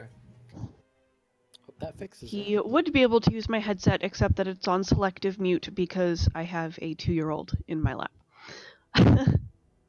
Understandable. Yeah. I mean, unless you like hearing squealing, high-pitched toddlers in your ear. No, thank you. That's what I thought. I want pretzels. Is that what that GIF was about? Yeah, it's just pretzel. What do you think it was? I don't know.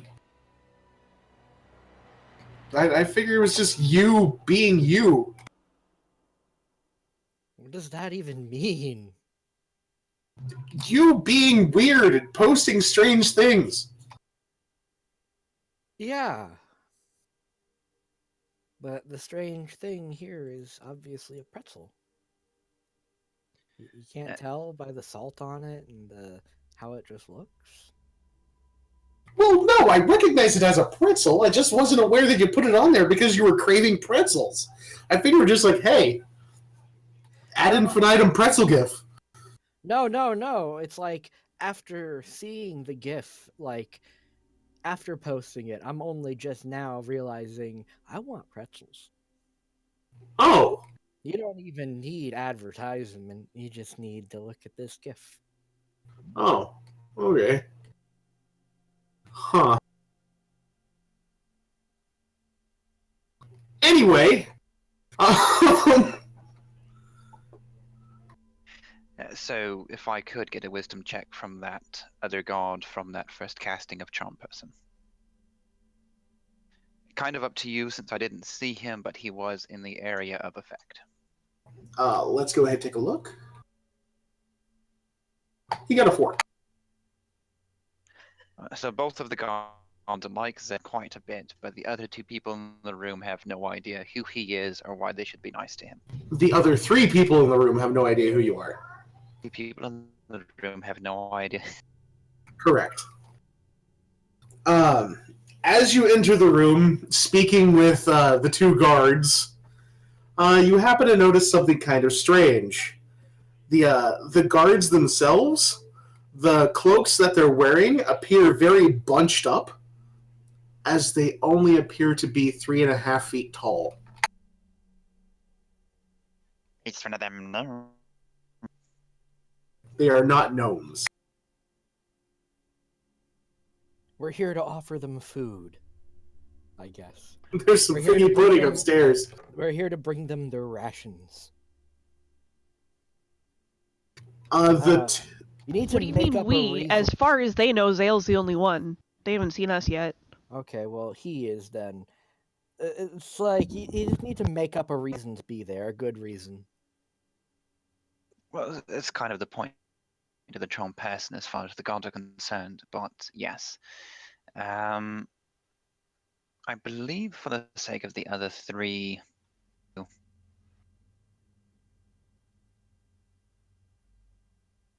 Inspection. Okay. I will give you a deception check.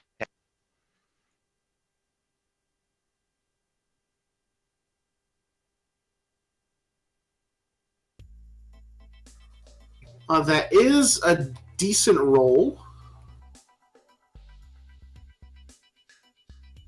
Let me see how that stacks up.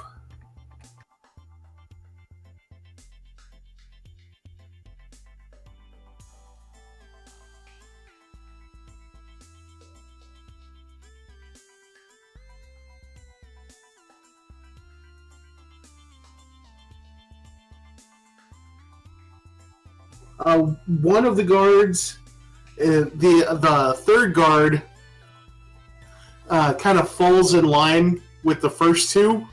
He doesn't want to be left out of the conversation. It feels like he's missing out, so he kind of joins in. What are they even talking about? Come on. Whatever Zale happens to be waffling on about at this moment, you know how he does. Unfortunately, the other 2 at the far end of the room, the ones dressed in red, not so much. You're cutting out really bad. Am I? Oh, well, that came through clearly. Am I cutting out for anyone else? Not to me, no. You're coming through clearly again now, so I guess we're okay. Okay, cool. The other 2 at the back of the room, they're not wholly convinced. They both remove their hoods. It is one male and one female. The female turns to the male and says something along the lines of, "Well, he shouldn't be here, should he?" And the male, who happens to have a rather bushy white beard, kind of grabs his stomach. "Well, I don't think so. It appears we may have to deal with another naughty child." Is there able that actually? Actually, no, nope. Not to be here. This is Bill, not you're you cutting have. out so hard that you're ineligible. And now I'm gonna try one more thing. Go ahead and go on Okay. without me for a minute. All right. Illegible, or I don't know what the word is. Incomprehensible. There you go. Took you a bit, but you got there. I'm proud. Inaudible? Inaudible works.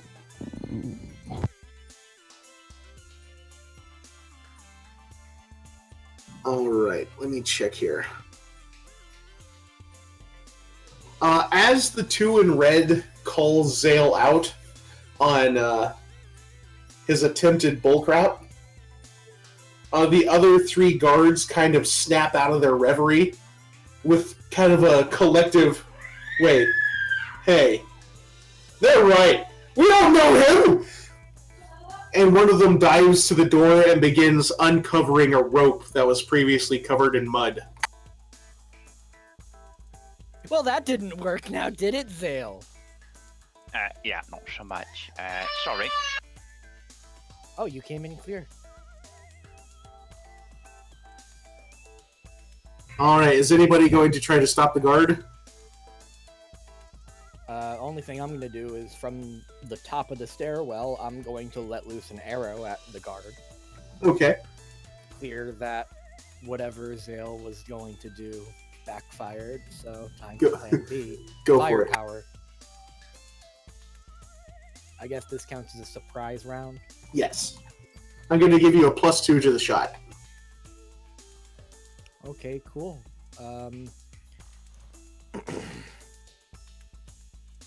Keiro, if you'd like, your character can rejoin them at the bottom of the stairs at this point. Alright, they're not in the combat tracker, so I'm going. Yeah, I know. Give me an attack roll in the chat screen with your +2.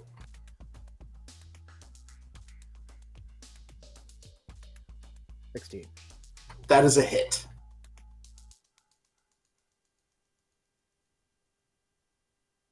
6 damage. All right, Shinzi, would you like to attack as well?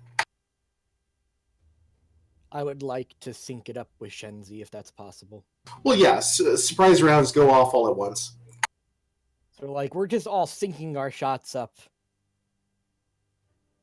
That would scare the crap out of any guard. Like, have 3 attacks on them at once. Or 4 if Zale can like, sneak in a hit. Shenzi got a crit. Oh, yeah, that's a crit. You want a card?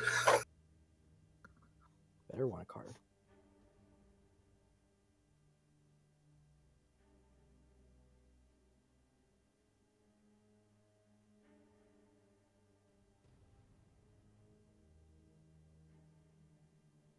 All right, I am drawing a card.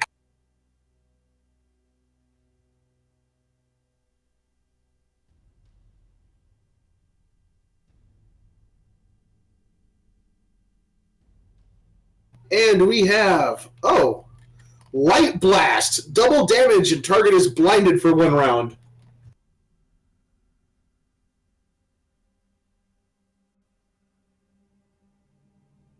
Alright, so her Necro Bolt is a D10. Is she casting this at first or second level? Second level. So that's 4 D10 damage? No, that's 2d10 damage. 2d10, okay. Well, it says double damage. Oh, so then yeah, that would So- be 4d10. Alright, so you completely blast the ever-loving crap out of this poor guy for 40 points of damage. He is nothing No, I more. couldn't do that to the figgy pudding. He is nothing more than a 3.5-foot tall smudge on the wall, and the rope now lays across the floor.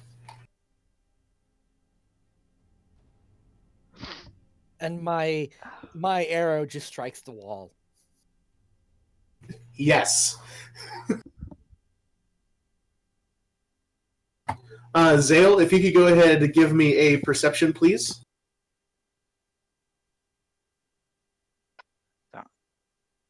Can do. Brilliant. Another 20. With your knowledge of sketchy places, you managed to glimpse the rope as the guard was attempting to uncover it.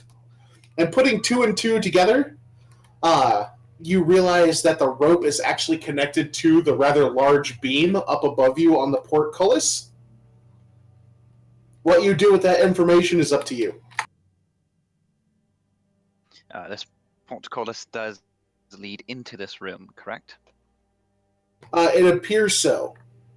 But the rather heavy wooden beam seems to be holding it up. essentially block everybody inside in and outside out, which is No. present. No. So noted. So. If it falls, it will not completely block the entrance. It just looks rather heavy. Aha. Is anything you want to call it present? Is anything what at present? Beneath it at present. You are. And then I would very much like to move. All right. As you move, we're going to go ahead into initiative rolls.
No killing. What's with the silence? Everyone is contemplating the battle to come. It is certain to be epic.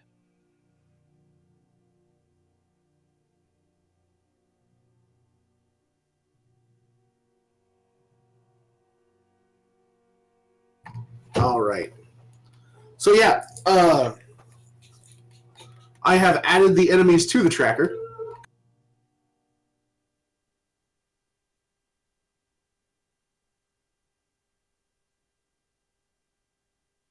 And Keiro is the first one to get it.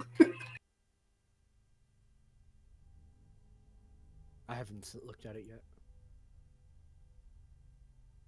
Oh god. I'm a little more concerned that it says Mr. and Mrs. Claus 1, because that implies that there is at least a 2, if not a 3 or more. Well, I couldn't split the creatures apart into 1 and 1.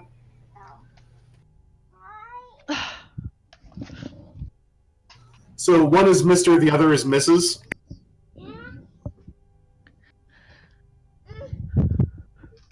But you put Mr. and Mrs. for both. Then, now that they're in the tracker, I can change them up. Essentially, the stat blocks are the same for both of them, and he dragged them off or into the combat tracker.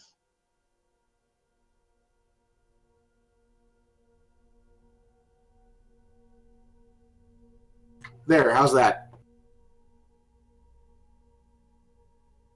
Much better, thank you. You're welcome. All right, at the top of the order, Shinzi, it is actually your turn. Before you, within the room, there are 2 Santa's aggressive little helpers. Mr. and Mrs. Claus stand in the rear of the room preparing spells.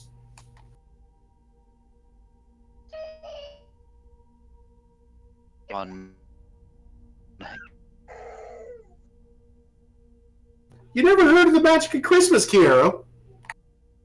Christmas magic, oh no.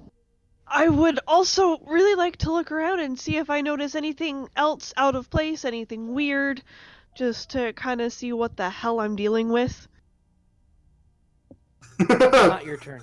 Oh wait, yes it is. Yes, it is. The room itself? The room itself actually houses quite a few beds arranged in neat rows along the walls. Huh? This is the quarters. You walked into the living quarters.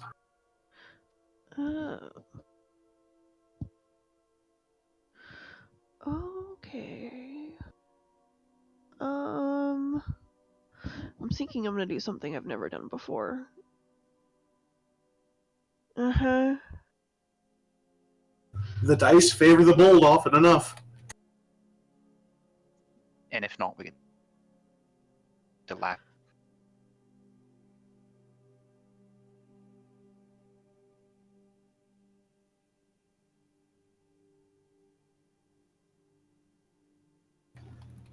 Santa rolled a 9. So you successfully hit Santa Claus with the crown of madness.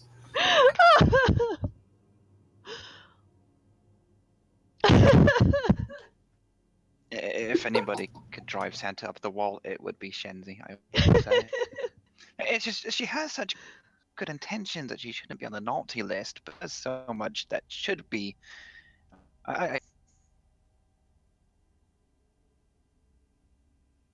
I'm gonna have it beat up its little helper that's like right below Keiro. I was about to say, please don't have Santa beat up Mrs. Claus. I don't. That was my first thought, and then I was like, nah, that's just too much. I really don't want to have a civil event here. So what did you?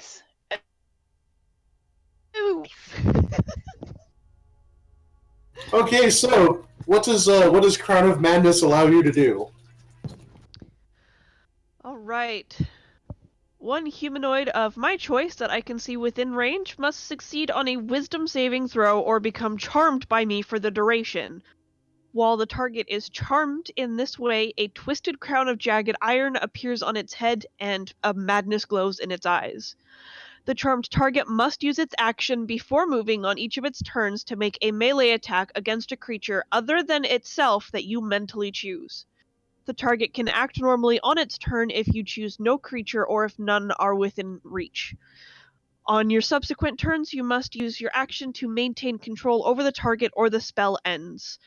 Also, the target can make a wisdom saving throw at the end of each of its turns. On a success, the spell ends. That night, Santa went crazy. That night, Kris Kringle went nuts. Where does it go? In here. Why is it not sharing? There we go. Alright, so you have successfully just brain grabbed Santa Claus, so congratulations on that. And he is going to be going after Santa's aggressive little helper that goes right after Keiro. I did something even Oogie Boogie couldn't do. I'm the Oogie Boogie Man! And Keiro, while you were casting and setting Santa insane, Keiro rushed into the room and beat Santa's aggressive little helper about the head and neck with a mace.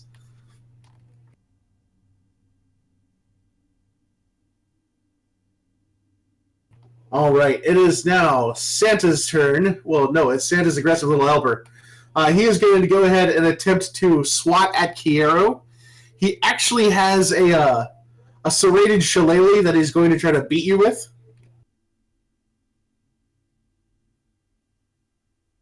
And he fumbles! Having his boss turn on him like that might just do the trick. Well, Santa hasn't swung at him yet. Well, yes, but this is all happening in the course Oh, that's of very his true. attacking.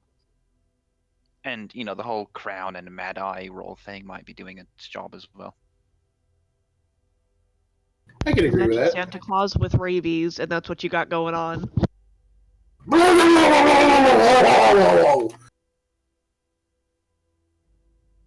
Okay. Alright, fumble. He tries to swing at you and only manages to damage himself for 1.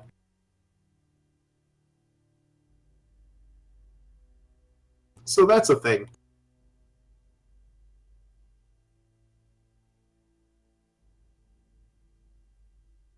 All right. It is now Santa's turn. What would you like Santa to do? Give us presents.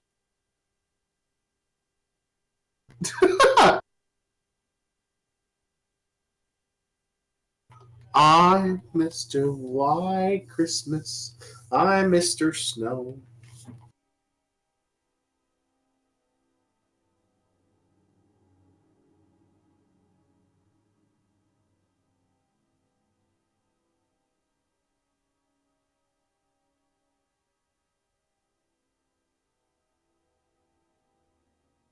Shancy. Sorry, I'm struggling to hear right now. Oh, okay, yeah. Yeah. By all means, do what you need to do. I see it's Santa's turn, so at the beginning of Santa's turn, he has to make his attack. So if the aggressive little helper isn't within his reach, he misses his chance to attack and can move to his movement phase. All right. In that case,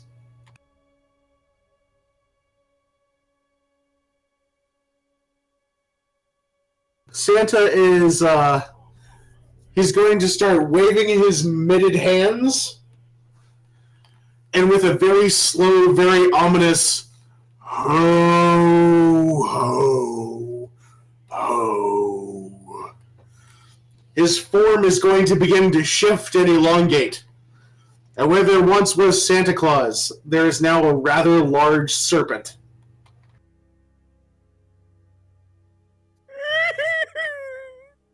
That serpent is going to slide forward and wrap itself around Santa's aggressive little helper and attempt to strangle it to death.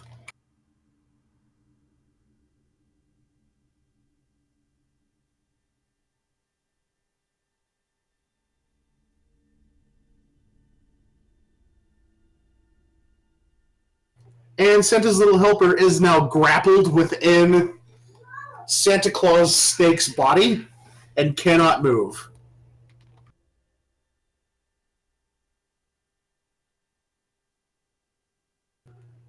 Next up is Santa's aggressive little helper number 2.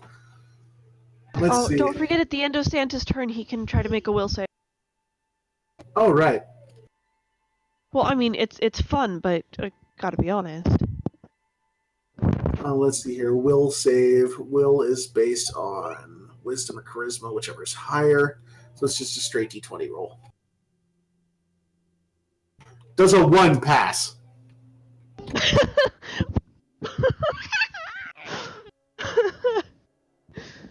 Hey, Oh my. it's a 1. I rolled a 1.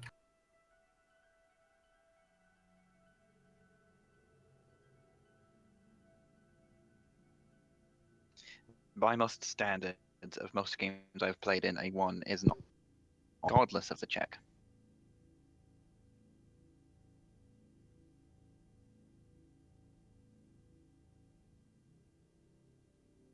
All right. So, second Santa's aggressive little helper. Let's see. Who is that going to go against? Oh, right. He's already in the room. Zale. I'm sorry, what? Oh, no, see that man right. And brandishing his serrated shillelagh, he attempts to swing at you. Does an 18 hit? I said no. Would you believe me? I see it here on my screen, and it definitely says hit. I just wanted to confirm.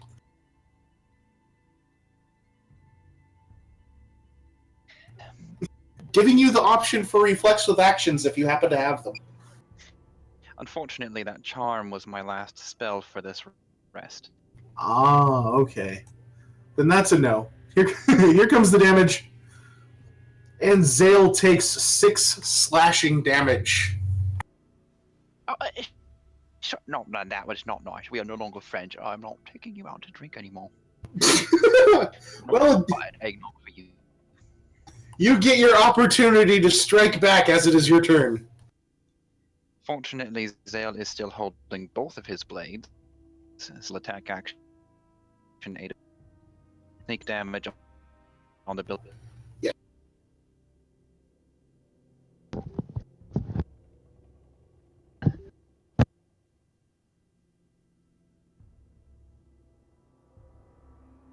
Uh, 22 definitely hits. Give it a moment. I don't.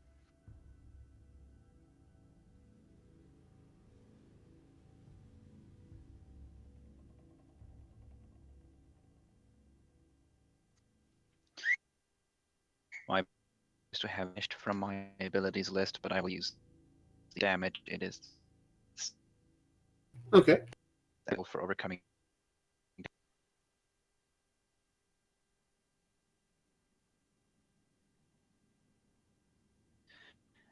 He is still up, so we will now take with in the. We'll roll it in the check. And they will add offhand attack. Attack roll first, though.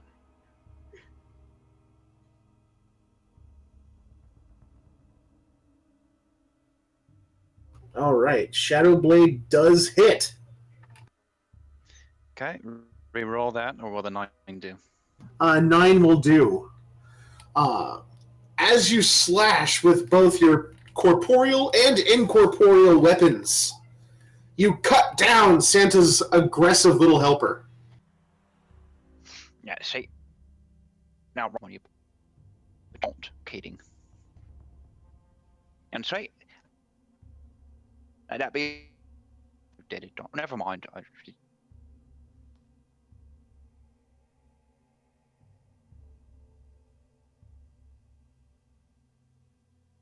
We're gonna turn Mrs. Claus into a widow. Damn, Tayto! It's a little dark. Let's cut off the head of the snake.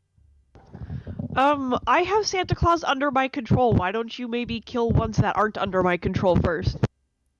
Fine. Right now, Santa Claus is being rain drained. One of the aggressive little helpers is dead. The other aggressive little helper is currently grappled by Santa. So if he wants to try to take out Mrs. Claus, he's more than welcome to. I just don't think he would do that, but all right. Personally, I'd rather just cut off the head of the snake. The necromancer Out of has level just 2 spells, so I can't control Mrs. Fine, There you go. I'll go after Mrs. Claus then. Because it's Christmas, and that's why they have to fight Santa. Yeah. It's festive. Besides, Tayto doesn't even like religion. He doesn't care. Santa's not a religious figure. I thought he was. No, No? he's entirely commercialistic at this point. I thought there was like that whole story with Saint Nick. Was Well, that just made up? well, Saint Nicholas was definitely a person, and he did give children gifts. It wasn't until the Coca-Cola company adopted the story and gave him the red and white suit for their advertising campaigns that he became the Santa that we know.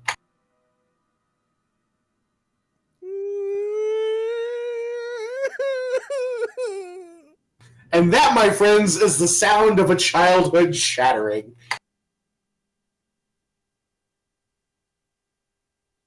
Yeah, well, this will be the sound of Mrs. Claus being brutally murdered by Tayto. Well, damn! Murdered by a seal.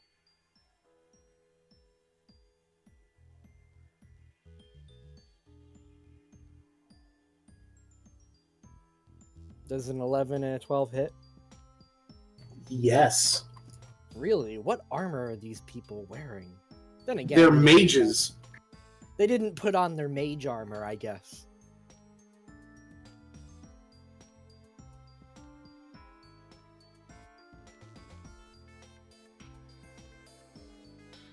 You hit Mrs. Claus for a total of 14 damage. I slash twice, and Ow, you naughty, naughty thing! I slice her dress.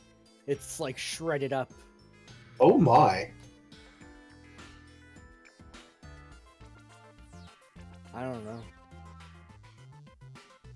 Are you trying to be untoward with Mrs. Claus? Oh my god, no!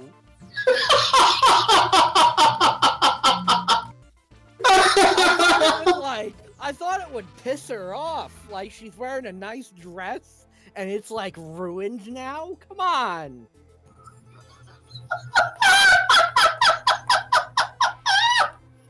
Your head's going to places.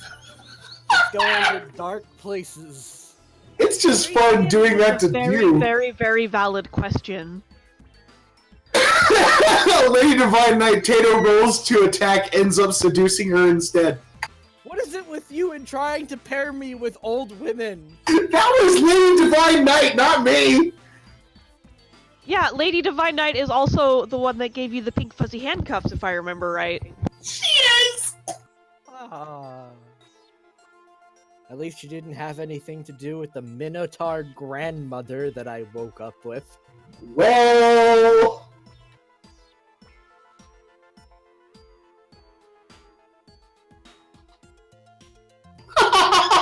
That one was unintentional. Thank you for the 100 bits, Lady Divine Knight. And just for the rest of us, what would you like your divine intervention to do?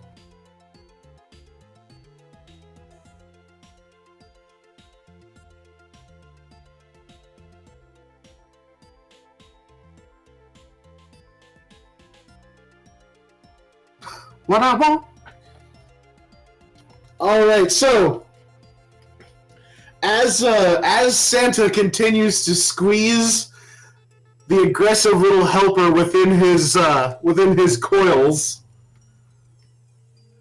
you can actually hear Snake Santa beginning to sing.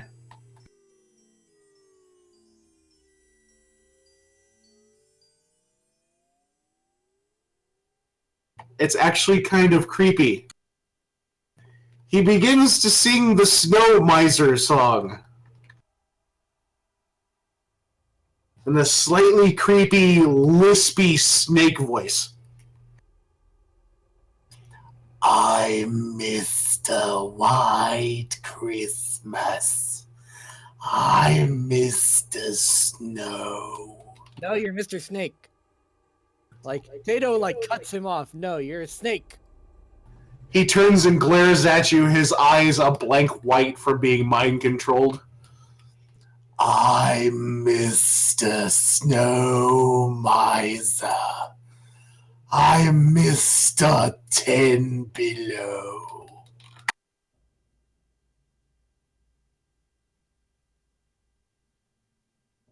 It is Mrs. Claus's turn. I feel I have I think I broke poor N. He's freaking out. Like, no. All right, Mrs. Claus. Oh, how very dare you, you naughty, naughty child! And with that, No, she's gonna attack me with coal. she is actually going to raise her hands toward you and utilize Eldritch Blast. Oh shit, I've never been hit by that before. Attack just, or must you wait for his turn? What do you mean? Eldritch Blast is a somewhat. A somewhat what? You cut off entirely. If you're talking, I can't hear you. Best my push to talk. Oh. Hello? Yeah, we can hear you. I heard the hello. Eldritch Blast is a bit unique. And At least by I would at least buy, and then I. According to the 5e compendium for this particular creature and attack, the only information it gave was a ranged spell attack with a range of up to 120 feet. It didn't give it any specific ruling. Oh, that's fine. No issue. I know not where. All right, so here it comes, Tayto.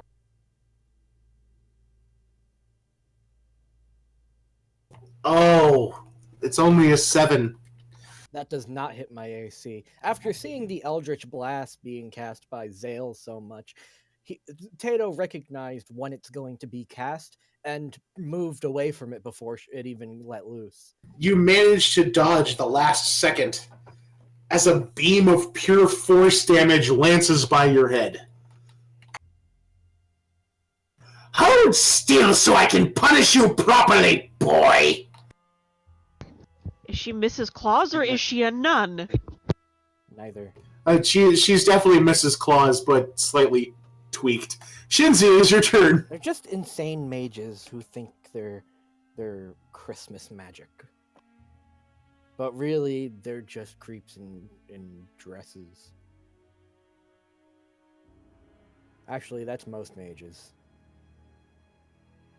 Tayto, on mages, creeps in dresses.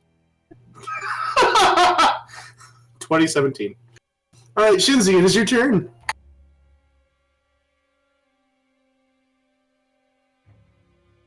Oh, well, I guess that's... it's supposed to be a +3. I keep forgetting it doesn't do that. I just I said can all add an additional 2. claws, so it's like a d4 plus 1 and a d4 plus 1 and a d4 plus 1. So you're not going to continue to hang on to Santa? Oh, shit, I forgot I have to do that every turn. Never mind, scratch that. Shit, what roll is that? I'll drop her back to her previous health. So if you only want to use 2 magic missiles, you can. You just have to dedicate at least 1 action to maintaining the spell on Santa. Yes. Yes, 1 action, Santa. Keep Santa wrapped around his aggressive little helper. Okay. Then go ahead and roll 2 magic missiles. I'm sorry, say that one more time? Go ahead and roll 2 magic missiles for the Okay. other 2 actions. Boop. Oh, come on. Okay, there's 1. There's the other. For a total of 7 damage. Alright. Your pair of magic missiles slam into Mrs. Claus, rocking her backwards.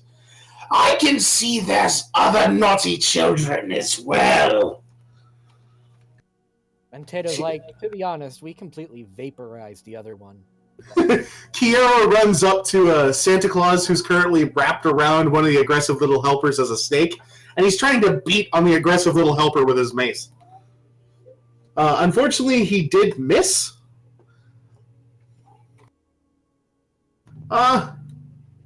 Yeah, he's not going to be able to break out. So, moving on. And you wanted, did you want Santa to continue using the crush attack? Yes. All right, so Sorry, I'm distracted by my cat. that's all right. Since he is still grappled, Santa does not have to roll to hit. He just simply rolls damage.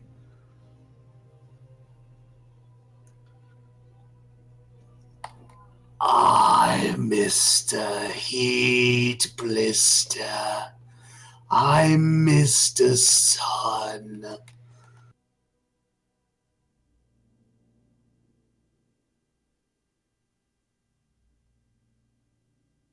All right.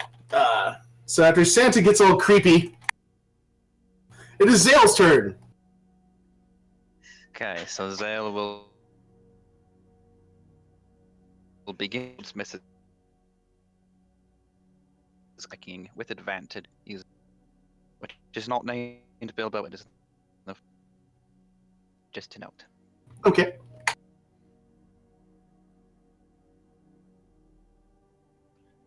I still have no clue where that went, so we'll use the short swords. Boop. 22 will hit.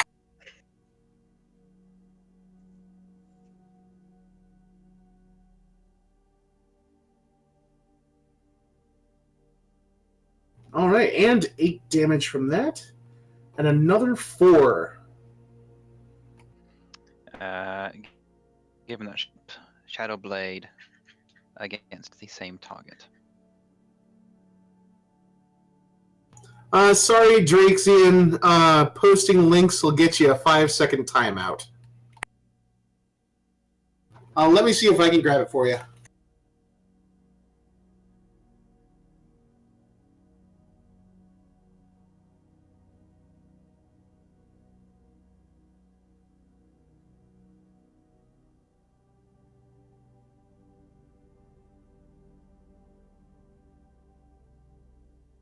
I'm an admin, so I'm able to. There you go.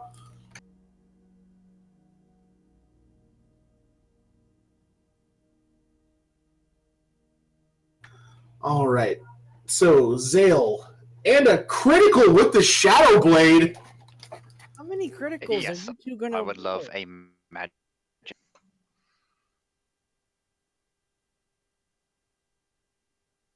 If you Magic would be crit. so willing. Absolutely. Oh my god. We all know this one. Wild Surge! Normal damage and normal damage of a random energy type. Didn't you already pull that one? No, that one did double damage. This one just does normal damage. So what is the weapon die for the Shadow Blade? It is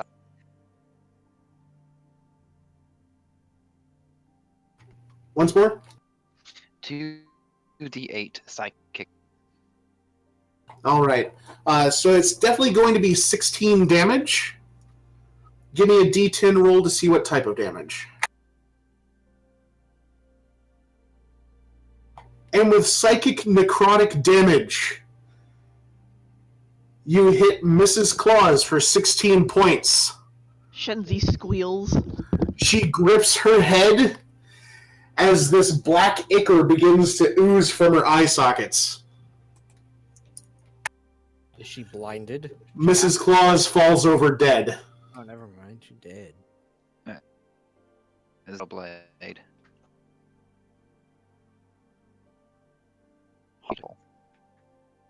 Ew, that got all over me. That like Tayto, crushed on me. it is your turn. The only creatures left are Santa's aggressive little helper, who is currently being crushed by a mind-controlled Santa Claus. Well, I'm going to cut off the head of the mind-controlled Santa Claus. Okay. It's the only thing left to do, really. Yeah. Go for it, Tayto. I mean, it's being distracted in a grapple. It doesn't even get its dexterity to AC, I bet. It very much does. Okay.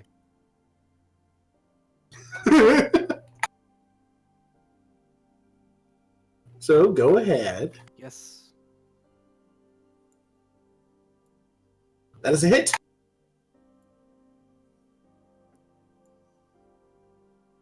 And that is a hit. So for a total of 17 damage, you hack and slash at Santa Snake.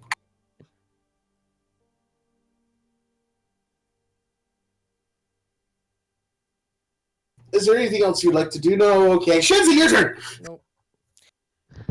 I Sorry, I'm getting maintain tired. control of Mr. Claus, Okay. and I'll just boop 2 little magic missiles. And you have killed Santa's aggressive little helper. Good. He dies within the clutches of Santa Claus. You could have let Santa kill him. Yes. However, he won't be killing us, because as long as I maintain control of him, he can't kill us, but he can't kill himself either, so he just kind of exists right now. Poor Tayto. Poor Keiro. He's trying so hard. He's swung that mace at Santa twice now. Shinzi, what would you like Santa to do?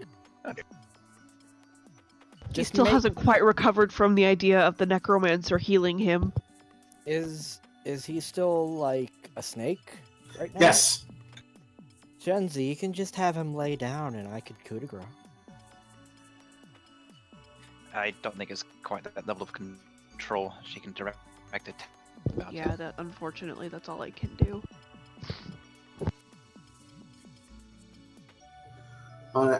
You said if there's no valid target, it just moves its full move speed? It just moves around, I guess. I don't know, what was the spell again? Let me put it back in chat, so we can all read it. I can't read it. It just says unable to create window with data source. Charm target must use his action before moving on each of his turns to make a melee attack against a creature other than itself that you mentally choose.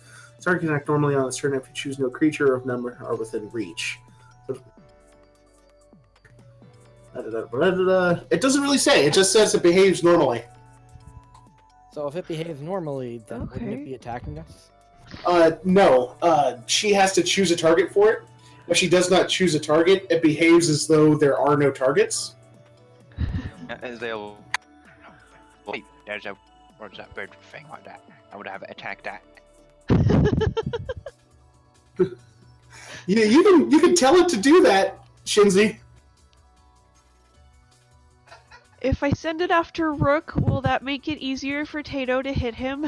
Yeah. It just might actually. Well, I'm sorry, Rook. I hope you can forgive me. With Tayto just really sucks at rolling. fly. with that, Santa Snake coalesces back into his humanoid form, and he holds his hands out in front of him, and utilizes Eldritch Blast on Rook. And I should. That is just irony. Does a 22 hit Rook? Yes. Yeah. Even I could say yes. Rook's AC is 12. Oh, you're gonna love this. It only hits him for Rolling that 1. Very well. Are you're still alive? So Eldritch Blast fires off across the room. It just barely nicks Rook. He looks from Shinzi to Zale, flaps over to Zale, and begins madly pecking him in the head. It wasn't me. Okay, I might have recommended it, but what?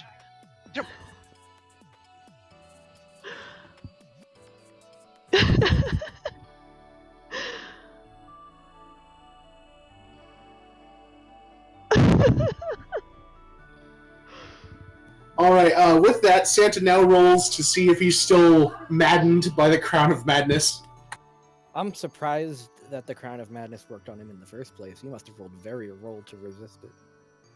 I rolled a 10. He must have had like no saves then. Holy shit.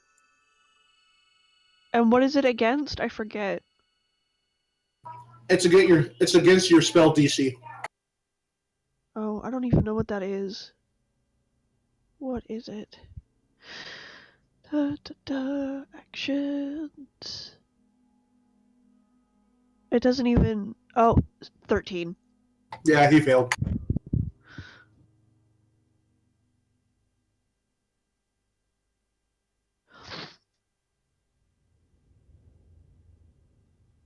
So he is still maddened, and it is Zale's turn. Well, no, but it's all up a shatter clause now. So Rook will be pretty advantage on the roll. I don't think he wants to get anywhere near Santa Claus. Is anybody else close enough to provide sneak attack? Yes, Keiro. Wonderful. So we'll start with the Packed Blade. It is magic for any apply.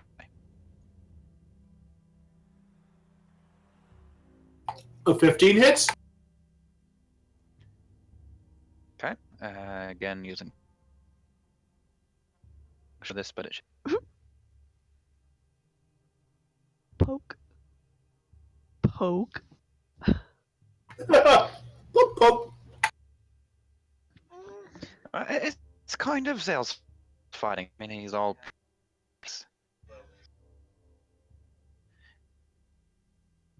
Currently, as a student.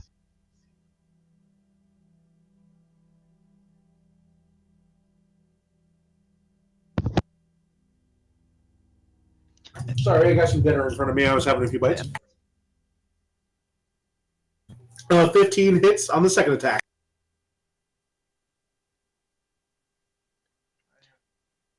Pretty number. Good God, yeah, that was a big hit. Santa is officially hurting. Tayto, your turn. Like, Dragon Kobold, yay, you killed Christmas. when I say I'm going to make a called shot, no, when I say I'm going to cut off the head of Santa Claus, I mean it. It's a called shot to the neck All right. for both strikes. Actually, yeah, for both strikes. Okay.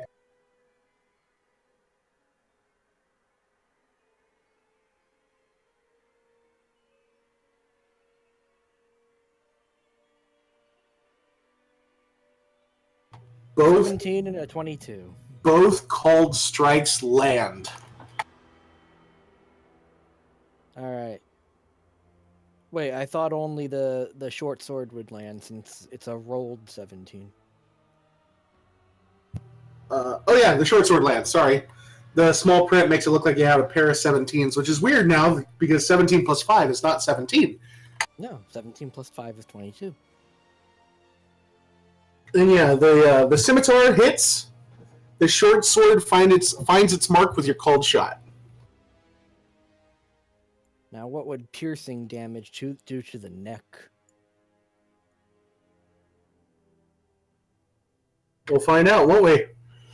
You slash with your scimitar, causing a great deal of damage to Santa's body. And with a leaping spin, your short sword relieves his shoulders of his head. With a wet plop, much like a watermelon on concrete, Santa's head falls to the floor. The body shortly follows. Should we save one of its fangs? Santa went back to his humanoid form. Yeah. Oh, that's right. All right. I want Santa's robe, I guess. I don't know. What does Santa have on him that's magical? As Santa hits the floor, his form returns to that of one of the cultists of the Crushing Wave. Oh. So it wasn't even Santa, it was just some guy, and it was just an insane cultist, just like I said. Pretty much. And he was in disguise. All right, that actually ends our adventure for tonight. Our group does have the option to take a short rest if they would like to regain some hit points. It looks like a couple people did get a little bit injured, nothing too bad. I'll take one healing surge. Your next step is to continue heading downwards, to continue your search for the Orb of Living Water. That's what we're looking for? I didn't know. Yes, it's the Orb of Living Water. Wait, when was our characters aware of this? That it was an orb of living water? When Drayson when Salvar Bricks told you about it? I knew it was an artifact, but... Was it Salvar or the priest? They both mentioned it, but Salvar was the first to tell you. Okay. Can we board up both of the exits and take an extended rest, because I'm out of big spells? No. If you would like to, yes, but it's entirely possible that at the beginning... I have to stop you there.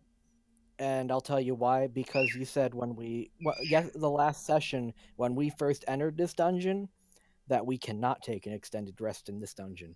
Oh, That well, the there you place go. is just too uncomfortable to do so. Oh. issue with it is that I might slide back. Oh, that's right. That's right. I forgot. Fortunately, after is back up and Yes, Keiro is back up, so he does have access to his healing spells once again. All right, and now for the part that everybody has been waiting for. XP awarding! I mean, All right. For avoiding detection by the guard and not having them trigger the trap. Each party member gains, I'm just going to do this by party. The party gains 600 experience points. For the laboratory, in defeating the 2 figgy puddings, despite Keiro almost eating it, the party gains 2,200 experience points. And finally, for the quarters, where you defeated Santa's aggressive little helpers and Mr. and Mrs. Claus, the party gains 1,200 experience points. The party is currently at 3,903 experience points, each earning a little over 550 for this particular adventure. yay.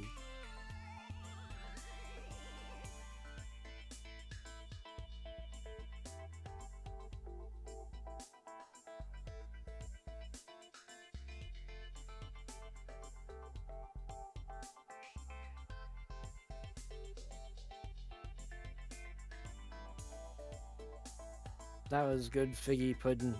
What are the last words to say to the stream? Well, last words to say to the stream. I want to thank you guys for joining us once again for this pre-Christmas Fists of Furry episode. I do hope you enjoyed the story so far with my little Christmas update. Things will be back to normal the next time we play. I want to thank everybody who has donated bits to the stream. Thank you so much. And remember, if you keep dropping those bits, you can keep doing weird things to the party, which is always kind of fun. And I hope you will join us again. So, on behalf of ZGF Gaming and everybody here on the party, and Merry on stream, Christmas! Merry Christmas to you all. Happy Kwanzaa. We got Hanamus at our house. Festive Hanukkah, Festivus if you celebrate it. Try not to be too mean to your relatives when you tell them about themselves. And we will see you next time.